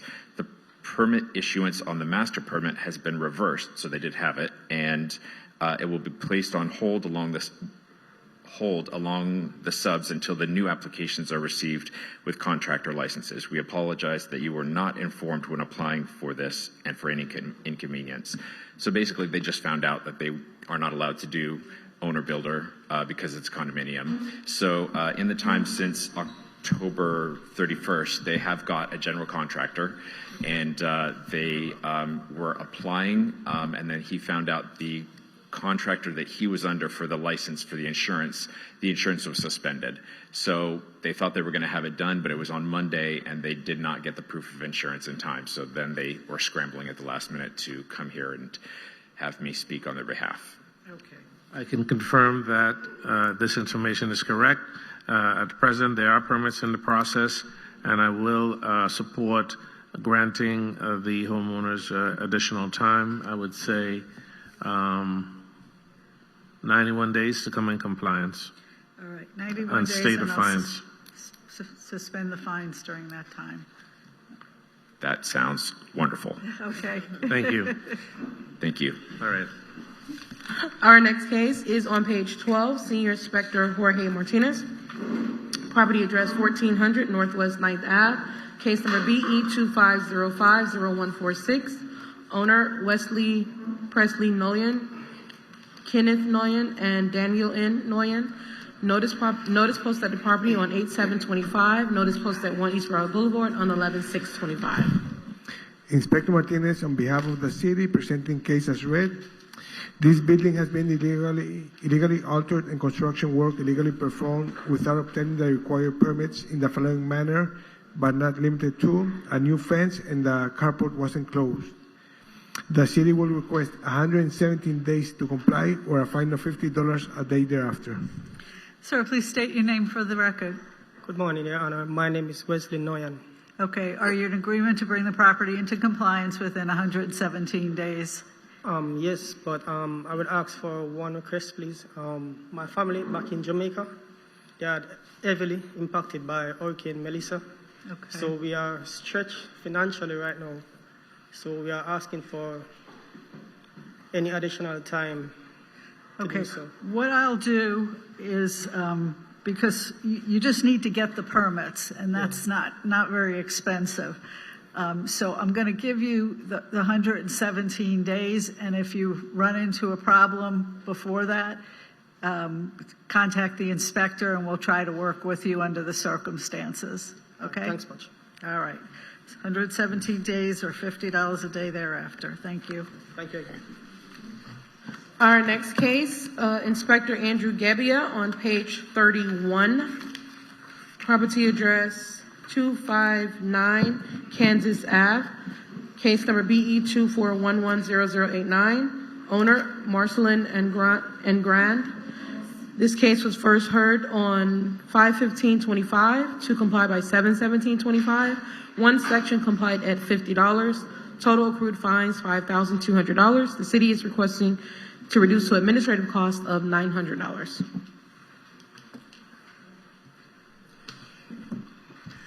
Andrew Gebbia, building inspector for the city, presenting case and address as read. This case has complied. The city is requesting the fines be reduced to administrative costs. That's great.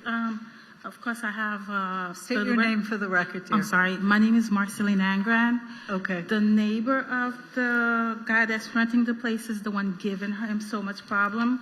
So he put the gate on there, and the way that he put the gate is because he's been giving him so much problem that he put the gate wrong, and I didn't even know he put the gate there. All right. Until Are you she in called the agreement city. to the reduction of fines from $5,200 to $900 in city costs? Yeah. Okay. Thank you very much. Unfortunately, I can't rehear the case on a Massey hearing when it's here just on the fines. So, while I appreciate that may not have been your fault, you're the property owner, so you have to. Under the code, it's your responsibility. So. Okay, one quick question. Sure. The property's under contract. I do have the permit. Is there any way I can transfer the permit to the new owner? I'm going to let the inspector answer that. All the permit has to do is get closed out. So just call before you close, call for the final inspection, and the permit will be closed, just like the case. The buyer is going to fix the problem because, again, I'm having problem with the neighbors not allowing me to do the work because what the contractor's saying that they have to be on their side to put the gate, and they're giving so much problem calling the cops, and even the neighbor had to call the cops on them and have a restraining order. I'm not sure. Does a permit transfer to the new owner? Can we do this? Absolutely. Okay. Assistant building official, please. Yes, the new property owner can assume the new permit. Okay. The existing permit. All right, there you have your answer. Good luck to you. Thank you. Our next case is on page 25, Senior Inspector Alexander Boris. Property address 2637 Okeechobee Lane. Owner, Yelena Gimelshitayan. I'm sorry. Case number BE 23120177. This case was first heard on 7/18/24 to comply by 9/19/24. One section not complied at $50. The city is requesting to impose the full amount of $21,300, which continues to accrue. Alexander Alvarez, building inspector for the city, updating you on case number and addresses read. The property was cited for violation of Florida Building Code 2023, section 105.1, work without permit for interior alterations, including kitchen and bathrooms, recessed ceiling lighting, new AC and ductwork, exterior lighting around the house under overhang, concrete wall adjacent to boat dock. The case is not in compliance and the respondent is here to speak. State your name for the record. My name is Evgeny Karolinsky. I'm representing the owner of the property. So we did obtain most of the permits except one for the seawall, for the barrier by the seawall. We are in the process of doing so. We had a couple of contractors that we needed to interview, get on board, but it never happened because everybody's so busy and they can't. So we finally were able to obtain a contractor, and we're getting all the other. How much time are you asking for? I would feel very comfortable with 30 days to get everything 30 rolling. days? Yeah. All right. Any objection from the city? No objection. All right, 30 days. What? I'm sorry, 28, 35. We'll do 35 and suspend the fines during that time. Thank you very much. Okay, good luck. Thank you. Our next case is on page 8. Inspector Andrew Gebbia. Property address 1220 Northeast 3rd Street, 403. Owner Amy Fink. Case number BE 25060106. Notice posted at the property on 7/22/25. Notice posted at 1 East Road Boulevard on 11/6/25.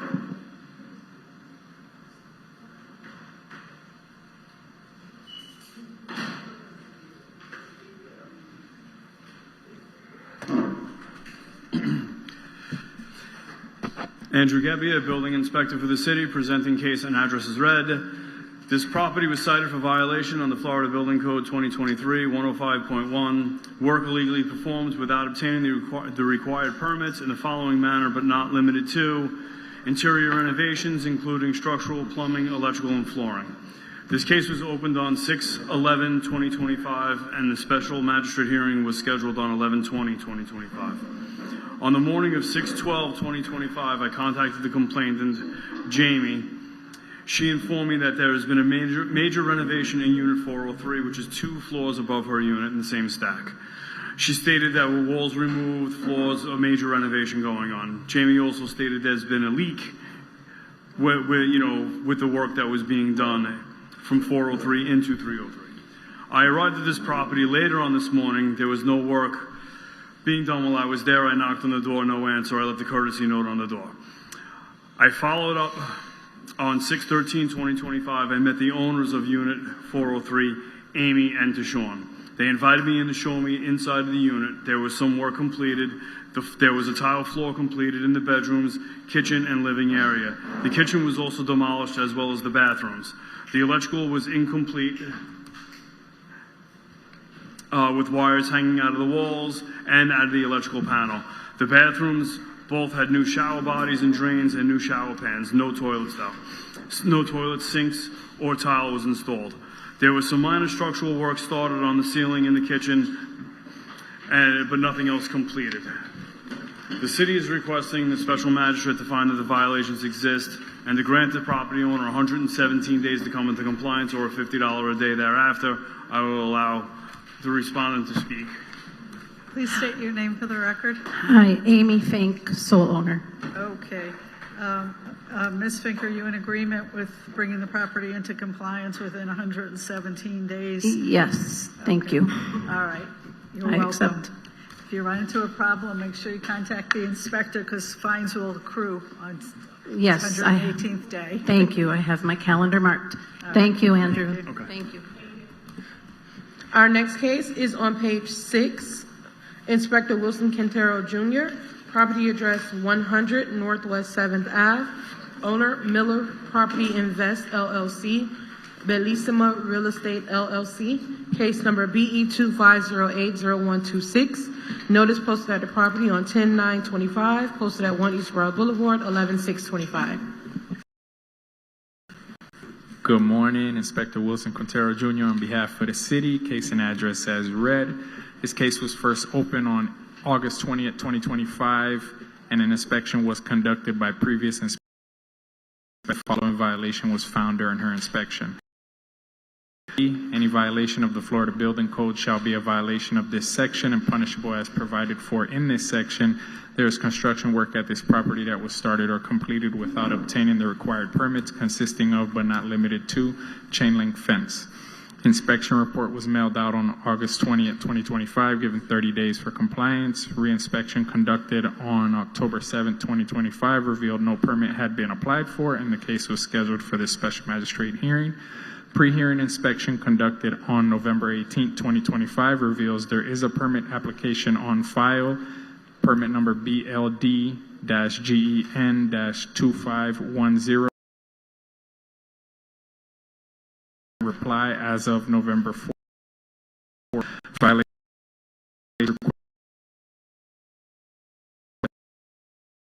thereafter.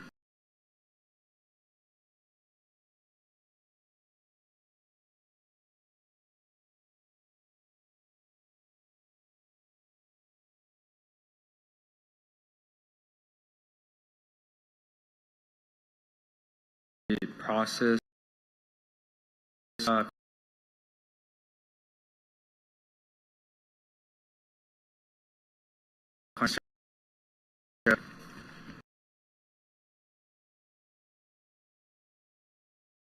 able to be that probably request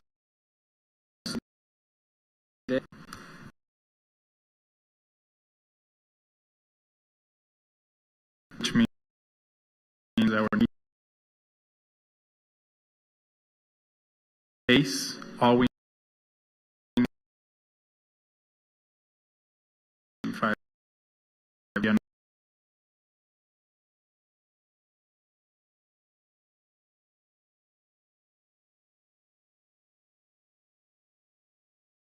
permit issue your inspections for that permit and I need you to do to the at that point to be contact them and let them know tell them they have. Thank you.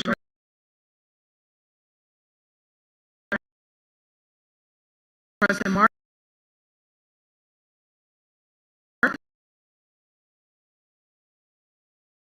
24080225 to comply by 7/17/20. Complied at $50, $100. Cost of $992.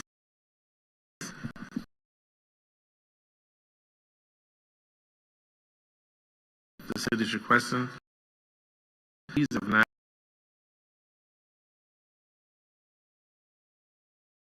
Please state your name. Okay.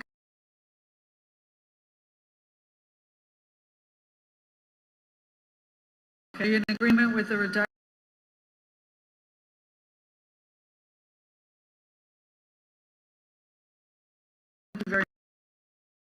One question. Sure. Inspection probably on Friday. Once that's complete, is that it? Do we need to go back to court or anything like that? Not with us. This is. You're done, basically, Yeah. Awesome. for us. Perfect. That'll Okay. happen on Friday. Concludes. We're going to start on page 1. Does anyone need a break before we start? I'm good, but if anyone else does, okay. All right. We'll take a 5-minute break. Okay, thank you.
of arrest.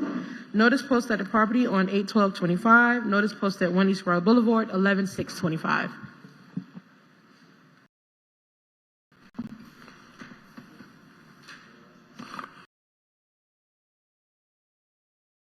Case and address as read. This case is not in compliance. This property was cited for violation under 91D. There is construction work started or completed with a permit, testing but not limited to fence. The case was opened on 24. Code Enforcement Board was scheduled on 8/1/2025. On 2025, there was a review. The city is requesting the magistrate find that the owner 100 compliance or a fine of 50 days after. $50 a day. So ordered.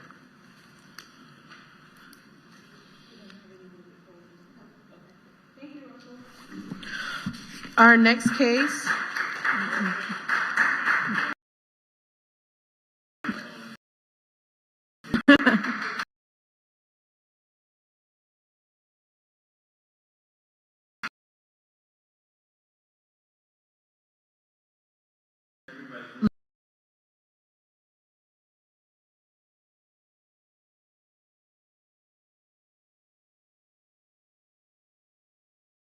Property on 7/25/25. Good morning again.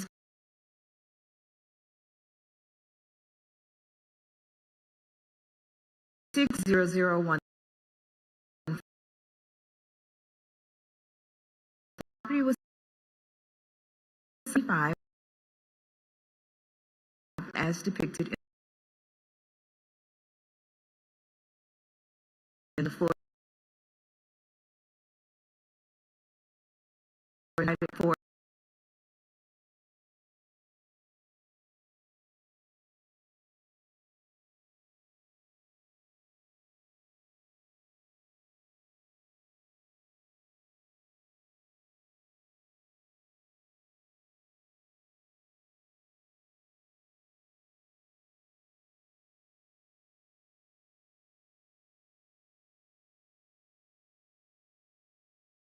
on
to impose the full amount continues to accrue.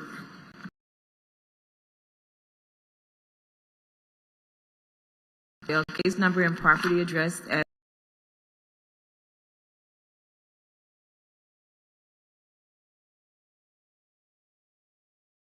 That's it for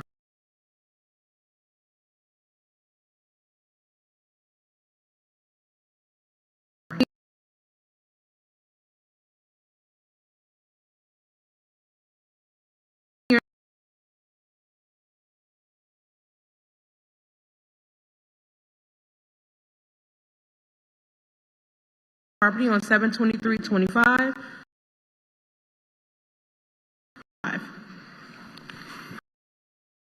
Bill inspector number for building code 20 for west and south side of the property and multiple structures at the rear of the house on the east of the property. This case was opened on 5 on 4/2025. This is a repeated, there's another case addressing issues. City's requesting for magistrate to find a violation exists and to grant the property owner 50 for a fine.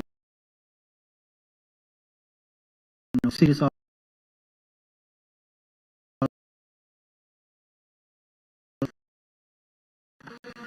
4, property address 28 8th Street 1-36.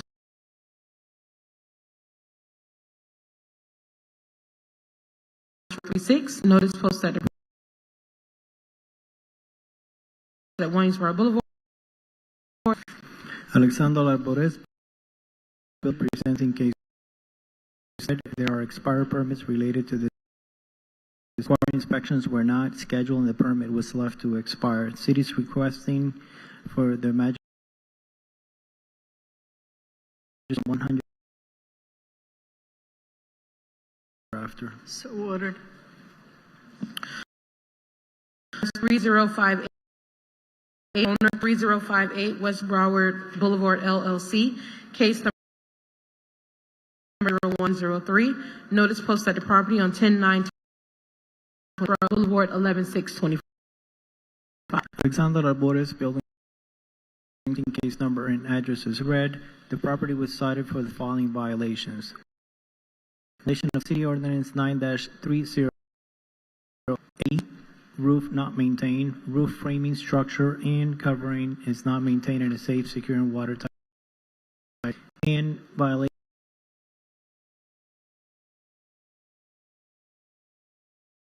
wires and accessories not maintained condition. A permit issue addressing -308 part not entire. The case was opened on May 5. Inspection report sent on 6/26/2025. City is requesting for the magistrate to find the violation exists and to grant the property owner into compliance or a fine of $50 per day thereafter per violation. So ordered. Page 24.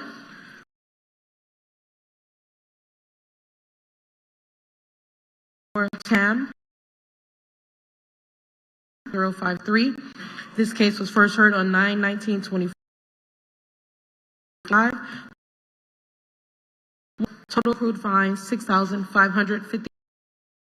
Requesting to reduce to administrative costs of $1,122. So ordered. Okay. That's it for Alex? No. Oh, no. Page 25, property address 2625 North Ocean Boulevard, owner Ghulam Usman, case number BE 24020056. This case was first heard on 9/19/24 to comply by 11/21/24. One section not complied at $50. City is requesting to impose the full amount of $18,150, which continues to accrue. So ordered. Thank you. Thank you. Moving page 5, back to page 5. Senior Inspector Jose Saragusti. Property address 2 Isle of Venice Drive. Owner Cadville LLC. Case number BE 25070019. Notice posted at the property on 8/8/25. Posted at 1 East Royal Boulevard, 11625. Work without permit under Florida Building Code 2020, Section 105.3.2.1 for expired permit. This case was opened on July 2nd, 2025. Inspection report was mailed on July 3rd, 2025, and notice of hearing posted on the property in August 7, 2025. We don't have any contact with the property owner. We are asking the magistrate to find the violation exists and to grant the property owner 117 days to come into compliance or a fine of $50 per day thereafter. So ordered. Property address 1532 North Andrews Ave. Owner 1532 Andrews Ave Land Trust. Case number BE 25040216. Notice posted at the property on 10/9/25. Posted at 1 East Royal Boulevard, 11625. Inspector Saragusti, on behalf of the city, presenting the case as read. The property was cited for work without permit under Florida Building Code 2020, Section 105.1 for work without permit. Complete renovation, including mechanical, electric, and plumbing, concrete driveway, windows, and door. The case was opened on April 30, 2025. Inspection report was mailed on July 7, 2025. Notice of hearing posted on the property on October 9, 2025. I have been in contact with the runner, the expediter, Miss Beatriz. We are asking the magistrate to find a violation exists to grant the property owner 117 days to come into compliance or a fine of $50 per day thereafter, and order to reappear. So ordered. Page 20. Thank you.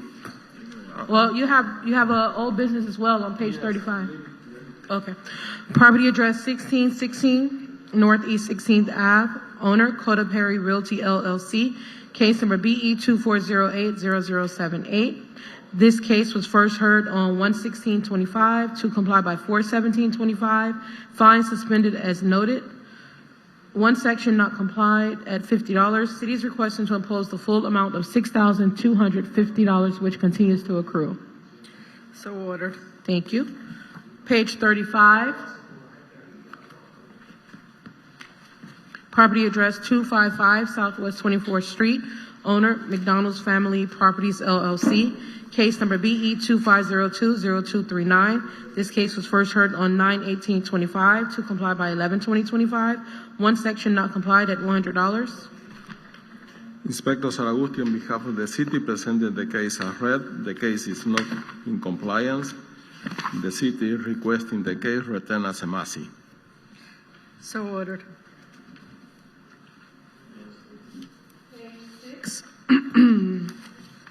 Inspector Wilson Thank Quintero Jr., property address 518 Northwest 13th Ave. Owner Terra Nova Investments North America LLC. Case number BE 25070079. Notice posted at the property on 9/8/25. Posted at 1 East Royal Boulevard, 11625.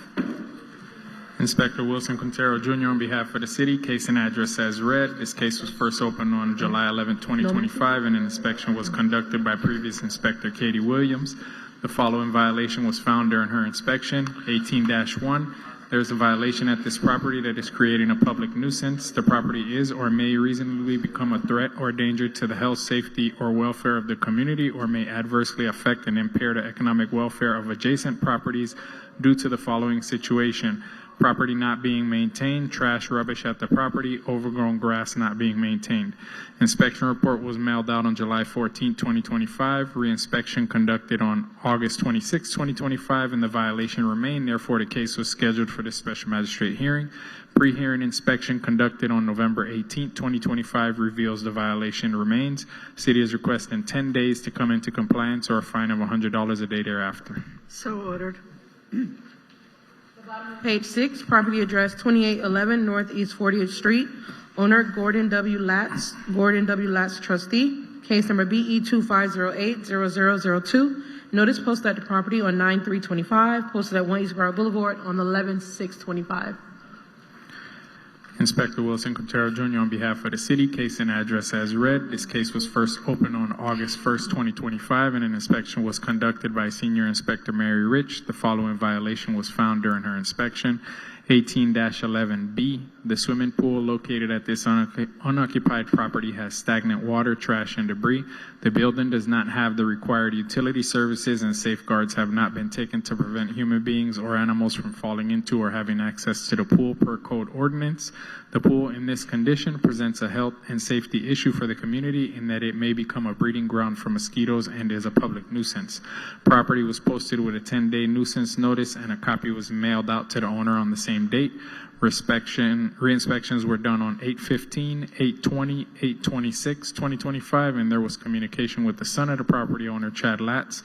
Several attempts were made to try and treat the water, however, it returned to the green stagnant state due to there being no connected utilities or routine maintenance. Pre-hearing inspection conducted on November 18, 2025 revealed the violation remains. The city is requesting 10 days to come into compliance or a fine of $100 a day thereafter. So ordered. At the top of page 7, property address 3100 Northeast 32nd Ave. Owner Pacman Intracoastal LLC. Case number BE 2505-0030. Notice posted at the property on 7/15/25, posted at 1 East Broward Boulevard on 11/6/25. Inspector Wilson Quintero Jr. on behalf of the city, case and address as read. This case was first opened on May 6, 2025, and an inspection was conducted where the following violations were observed. 25-7A, it is unlawful to obstruct the swale right away with materials, debris, portable toilets, temporary construction, fences, etc. 9-1D, any violation of the Florida Building Code shall be a violation of this section and punishable as provided for in this section. There is construction work at this property that was started or completed without obtaining the required permits, consisting of, but not limited to, temporary construction fence. Inspection report was mailed out to the owner on 5/20/2025, given 30 days for compliance. Re-inspection conducted on 6/20/2025 revealed no permits had been applied for and the violations remained. Therefore, it was scheduled for this special magistrate hearing. Permits were applied for on 7/10 and 7/15 with the following permit numbers: BLD-GEN-2507-0197 for the chain link fence, BLD-GEN-2507-0293 for a new sidewalk.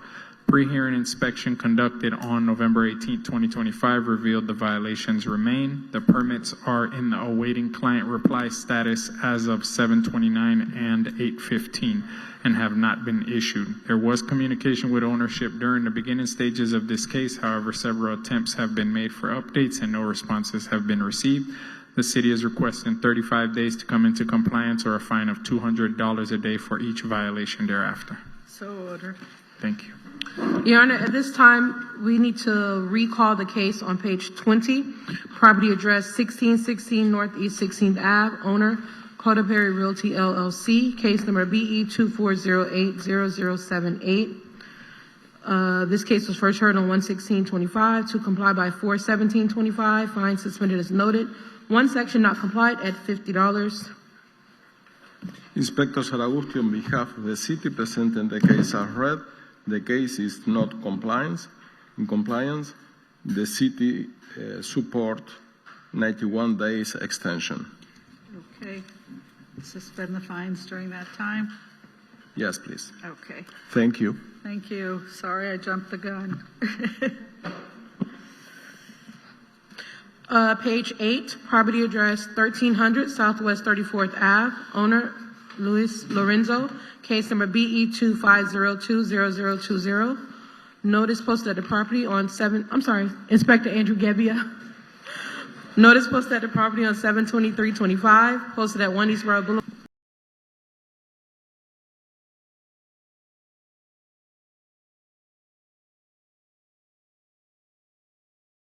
Three 105.1, work illegally performed without obtaining the required permits in the following manner, but not limited to: kitchen, outdoor kitchen, new bathrooms, new AC unit, new concrete patio. This case was opened on 2/4/2025. The inspection report was mailed on 2/5/2025. Special magistrate hearing was rescheduled on 7/11/2025.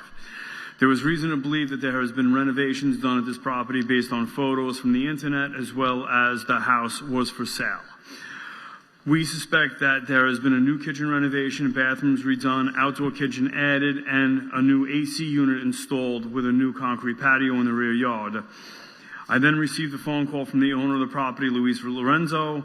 He explained that he was contacting his contractors to file permits for the work that was done to his property, and he would keep in touch with me on the progress. There are permits submitted for a new range hood in the main kitchen and for the concrete patio. I haven't had any recent contact with the owner. The city is requesting the magistrate to find that the violations exist and to grant the property owner 117 days to come into compliance or a $50 a day fine thereafter. So ordered. Page 9, property address 6101 Northeast 19th Ave, case number BE 25060012, owner Maria Isabel H. Leon, Angel A. Leon. Notice posted at the property on 7/16/25. Notice posted at 1 East Road Boulevard on 11/6/25. Andrew Gebbia, building inspector for the city, presenting case and address as read. This property was cited for violation under Florida Building Code 2023-105.1, work illegally performed without obtaining the required permits in the following manner, but not limited to: white PVC fence, front paver walkway, patio area, pavers around the pool, interior renovations, kitchens and bathrooms. This case was opened on 6/2/2025. The inspection report was mailed on 6/12/2025. Special magistrate was rescheduled on 7/8/2025. I arrived at this property on 6/2/2025. As I arrived on site, I observed 2 workers through the open gate working on the pool patio. I contacted Inspector Preston Mark so he could verify that if this was permitted work.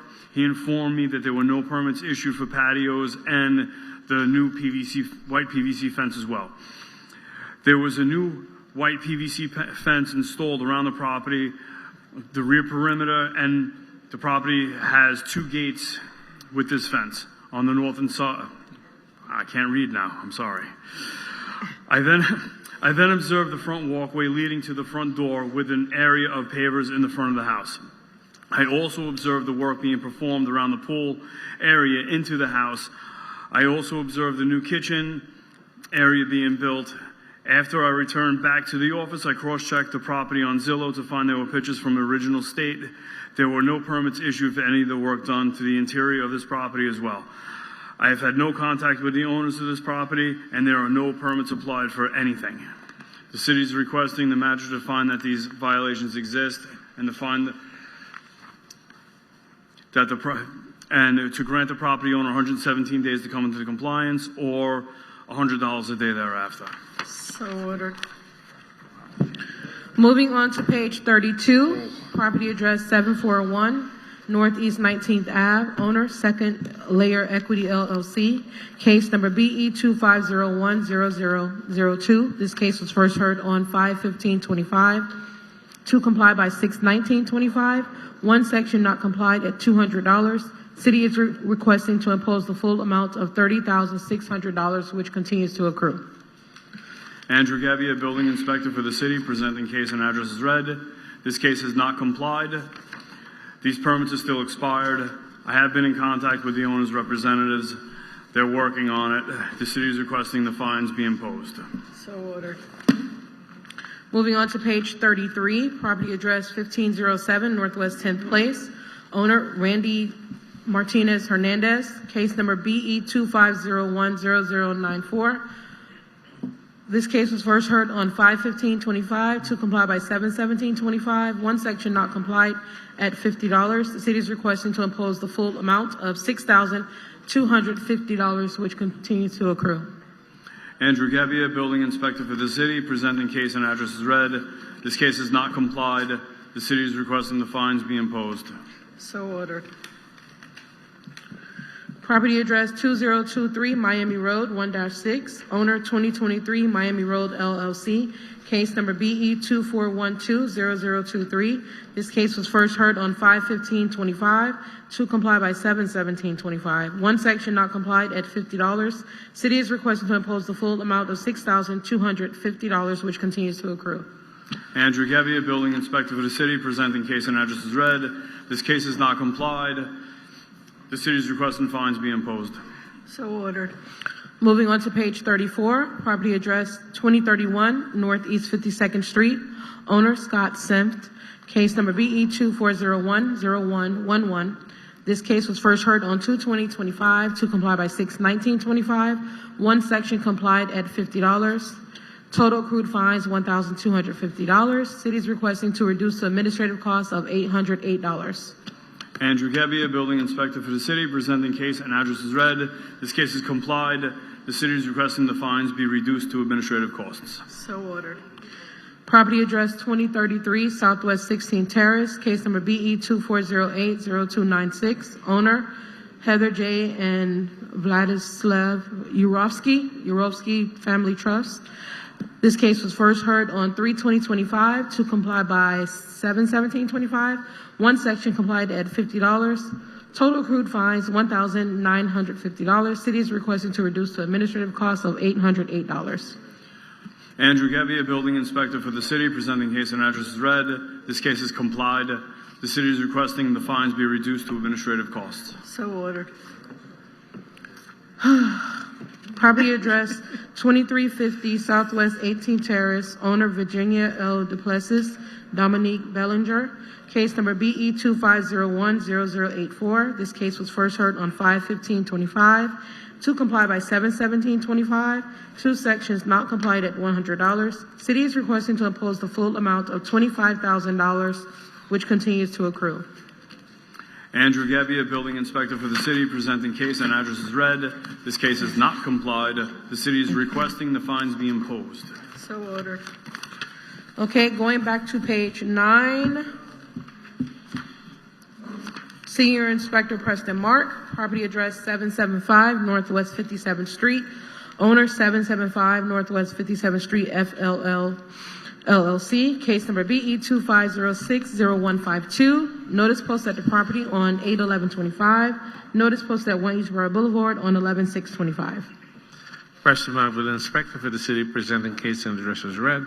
This property was cited for violation under Florida Building Code 2023-105.1, work illegally performed without obtaining the required permits in the following manner, but not limited to: installation of a rear awning with lights, new pavers on the side and rear of the home and around the pool area, a new AC unit. I'm sorry, Preston, which one are you reading?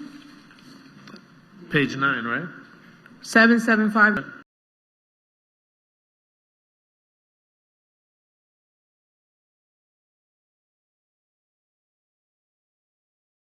West 57th Street, that's correct. What do you want to do? It sounds like you're reading something that we don't have.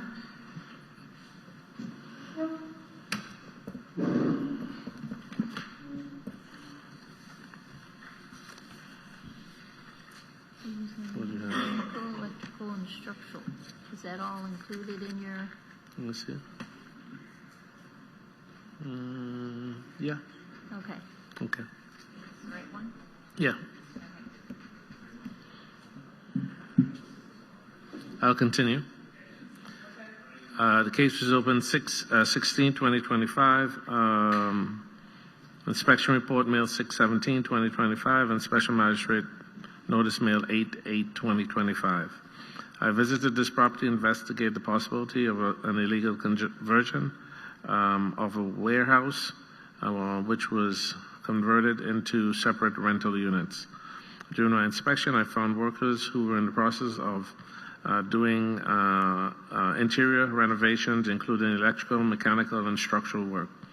I thereafter spoke with the owner, who indicated that she was unaware that she required a permit, and at present she's in the process of obtaining drawings to convert this unit from a single occupancy unit to multi-unit building.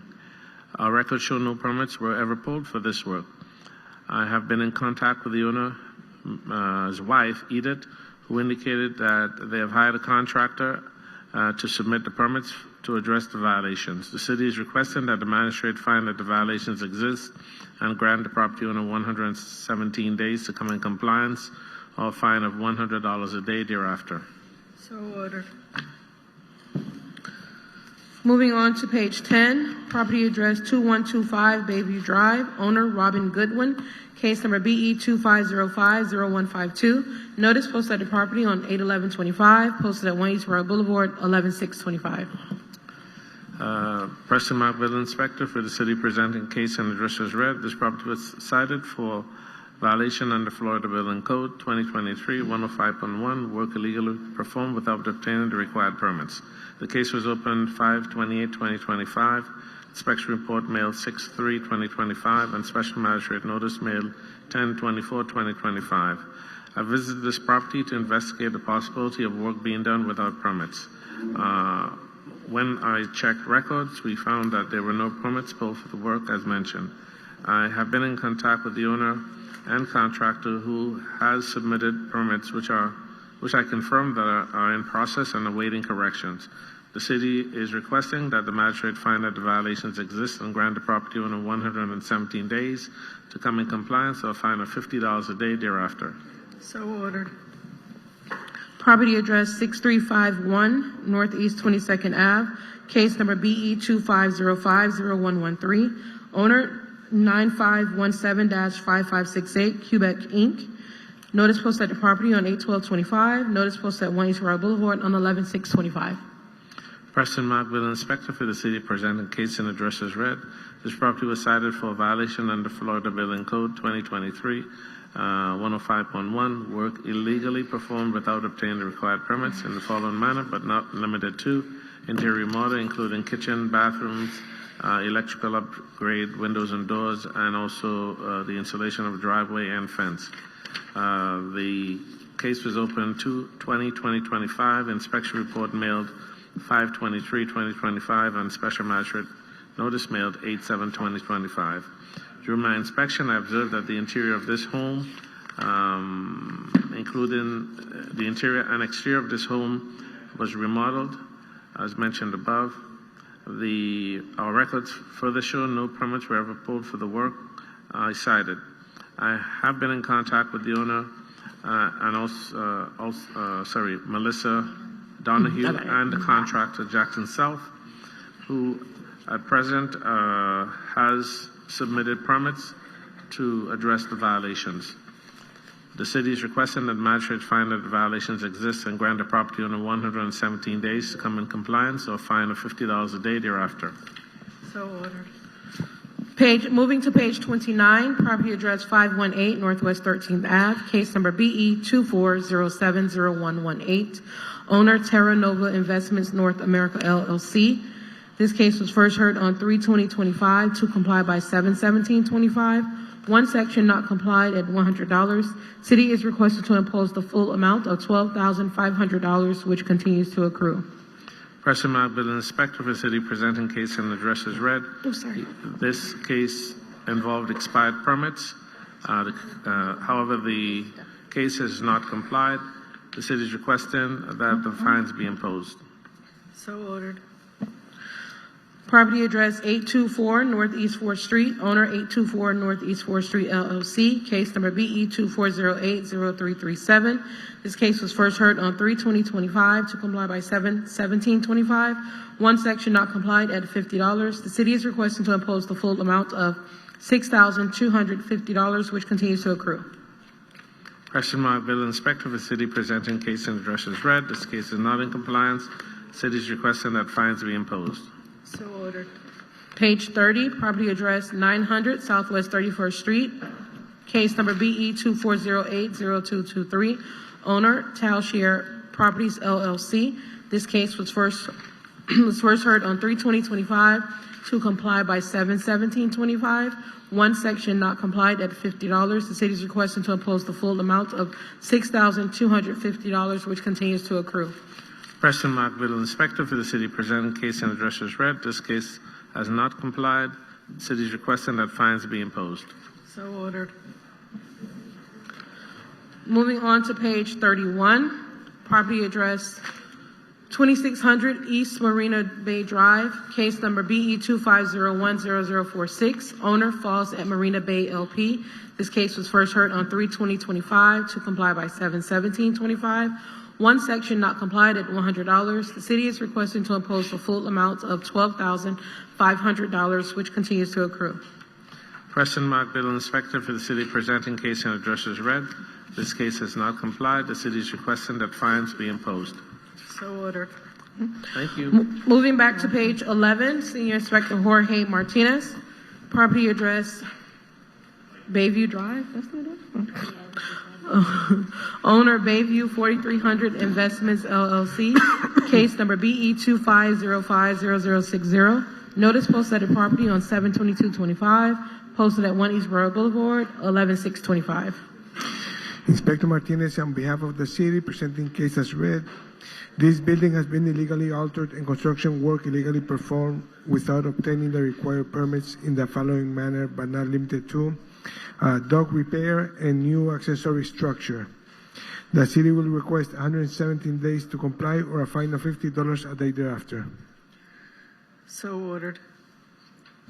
Property address 1301 Northwest 2nd Street, 1-4, case number BE 25060072, owner Irigoyen Gray Revocable Livable Trust, Joseph M. Irigoyen, trustee, and all others.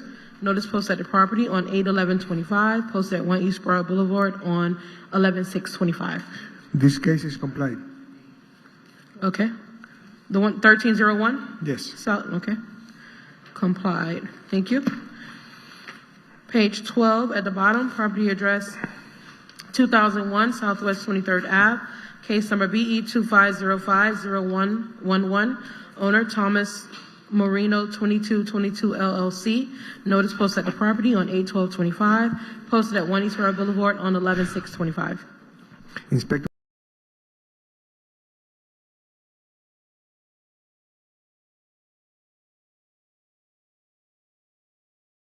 metal fence dash gates.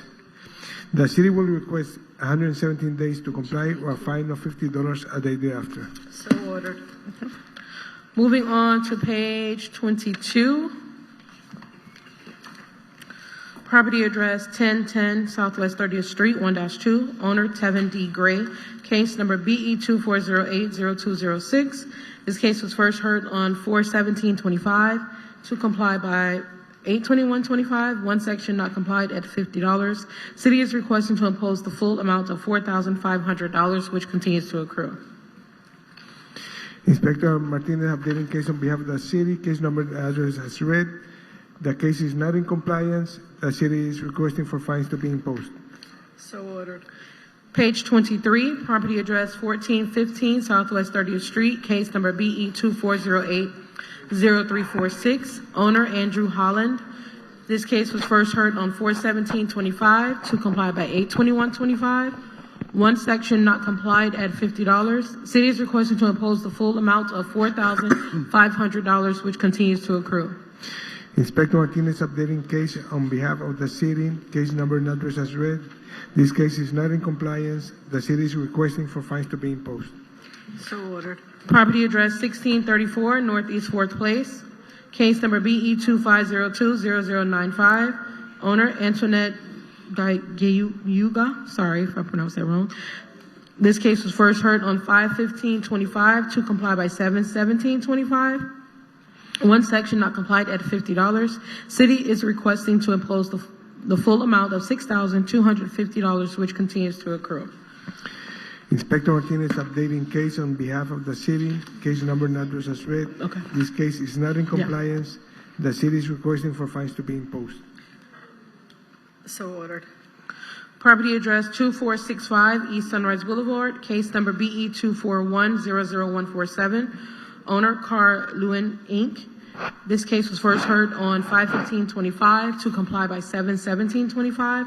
One section not complied at $50. The city is requesting to impose the full amount of $6,250, which continues to accrue. Inspector Martinez updating case on behalf of the city, case number and address as read. This case is not in compliance. The city is requesting for fines to be imposed. So ordered. Okay. Okay, moving back to page 14.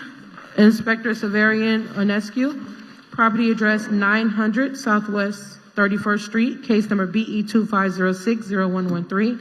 Owner, Talshire Properties, LLC. Notice posted at the property on 7/28/25. Notice posted at 1 East Royal Boulevard on 11/6/25. Severian Onescu for the city, presenting the case and address as read. This case is for an expired permit. Case is not complied. The city is requesting the magistrate for 117 days extension or $50 per day thereafter. So ordered. Moving on to page 15, property address 1301 Northeast 4th Ave, owner RS Holdings 2 LLC, case number BE 25050099. Notice posted at the property on 7/16/25. Notice posted at 1 East Royal Boulevard, 11/6/25. Severian Onescu, a building inspector for the city, presenting the case and address as read. This case is for an expired permit. The case is not complied. The city is requesting the magistrate for 117 days extension and $50 per day thereafter. So ordered. Property address 1320 South Ocean Drive, case number BE 25050136. Owner Robert J. and Cheryl D. Preston, Preston Fam Livable Trust. Notice posted at the property on 7/15/25. Notice posted at 1 East Royal Boulevard on 11/6/25. Severian Onescu, building inspector for the city, presenting the case and address as read. This case is for an expired permit. The case is not complied. The city is requesting a magistrate for 117 days extension and $50 per day thereafter. So ordered. At the bottom of page 15, property address 1343 Northwest 13th Ave, owner Jeffrey Taylor, case number BE 25050164. Notice posted at the property on 8/11/25, posted at 1 East Royal Boulevard on 11/6/25. Severian Onescu for the city, presenting the case and address as read. This case is for an expired permit. The case is not complied. The city is requesting 117 days extension and $50 per day thereafter. So ordered. Page 16, property address 1436 Southeast 13th Street. Owner 1436 Southeast 13 LLC, case number BE 25060185. Notice posted at the property on 8/11/25, posted at 1 East Royal Boulevard on 11/6/25. Severian Onescu for the city, presenting the case and address as read. This case is for an expired permit. The case is not complied. The city is requesting 117 days and $50 per day thereafter. So ordered. Page 17, property address 2175 West State Road 84. Owner Falls at Marina Bay LP, case number BE 25060079. Notice delivered via personal service on 10/17/25. Notice posted at 1 East Royal Boulevard on 11/6/25. Severian Onescu for the city, presenting the case and address as read. This case is for an expired permit. The case is not complied. The city is requesting the magistrate for 117 days and $50 per day thereafter. So ordered. Property address 2791 Broward Boulevard. Owner Florida Department of Transportation, Office of Right of Way. Case number BE 25070188. Notice delivered via personal service on 9/17/25. Posted at 1 East Royal Boulevard on 11/6/25. Severian Onescu, building inspector for the city, presenting the case and address as read. This case is not complied. This case is for an expired permit. It's not complied. The city is requesting 117 days extension and $50 per day thereafter. So ordered. Page 19, property address 3120 Northwest 68th Court. Owner Kelly M. Wood, case number BE 25060109. Notice posted at the property on 8/7/25, posted at 1 East Royal Boulevard on 11/6/25. Severi Ionescu for the city, presenting the case and address as read. This case is for an expired permit. The case is not complied. A city is requesting for 117 days extension and $50 per day thereafter. So ordered. Property address 5881 Northeast 22nd Ave, case number BE 2506-0114. Owner, John Marco Calento and Desiree Pianessa. Notice posted at the property on 7/22/25, posted at 1 East Royal Boulevard, 11/6/25. Severi Ionescu for the city, presenting the case and address as read. This case is not complied. It's for an expired permit. The city is requesting 117 days extensions and $50 per day thereafter. So ordered. Page 19 at the bottom. Property address 6750 Northeast 22nd Road, 132. Owner, Jose Antonio Bolivar. Case number BE 2506-0075. Notice posted at the property on 7/22/25. Notice posted at 1 East Royal Boulevard on 11/6/25. Severi Ionescu for the city, presenting the case and address as read. This case is for an expired permit. The case is not complied. The city is requesting 117 days extension and $50 per day thereafter. So ordered. We would like to have all the cases that are listed on page 38 into the record as closed or withdrawn. So ordered. Which one? Happy Thanksgiving, everyone. Happy Thanksgiving. 16?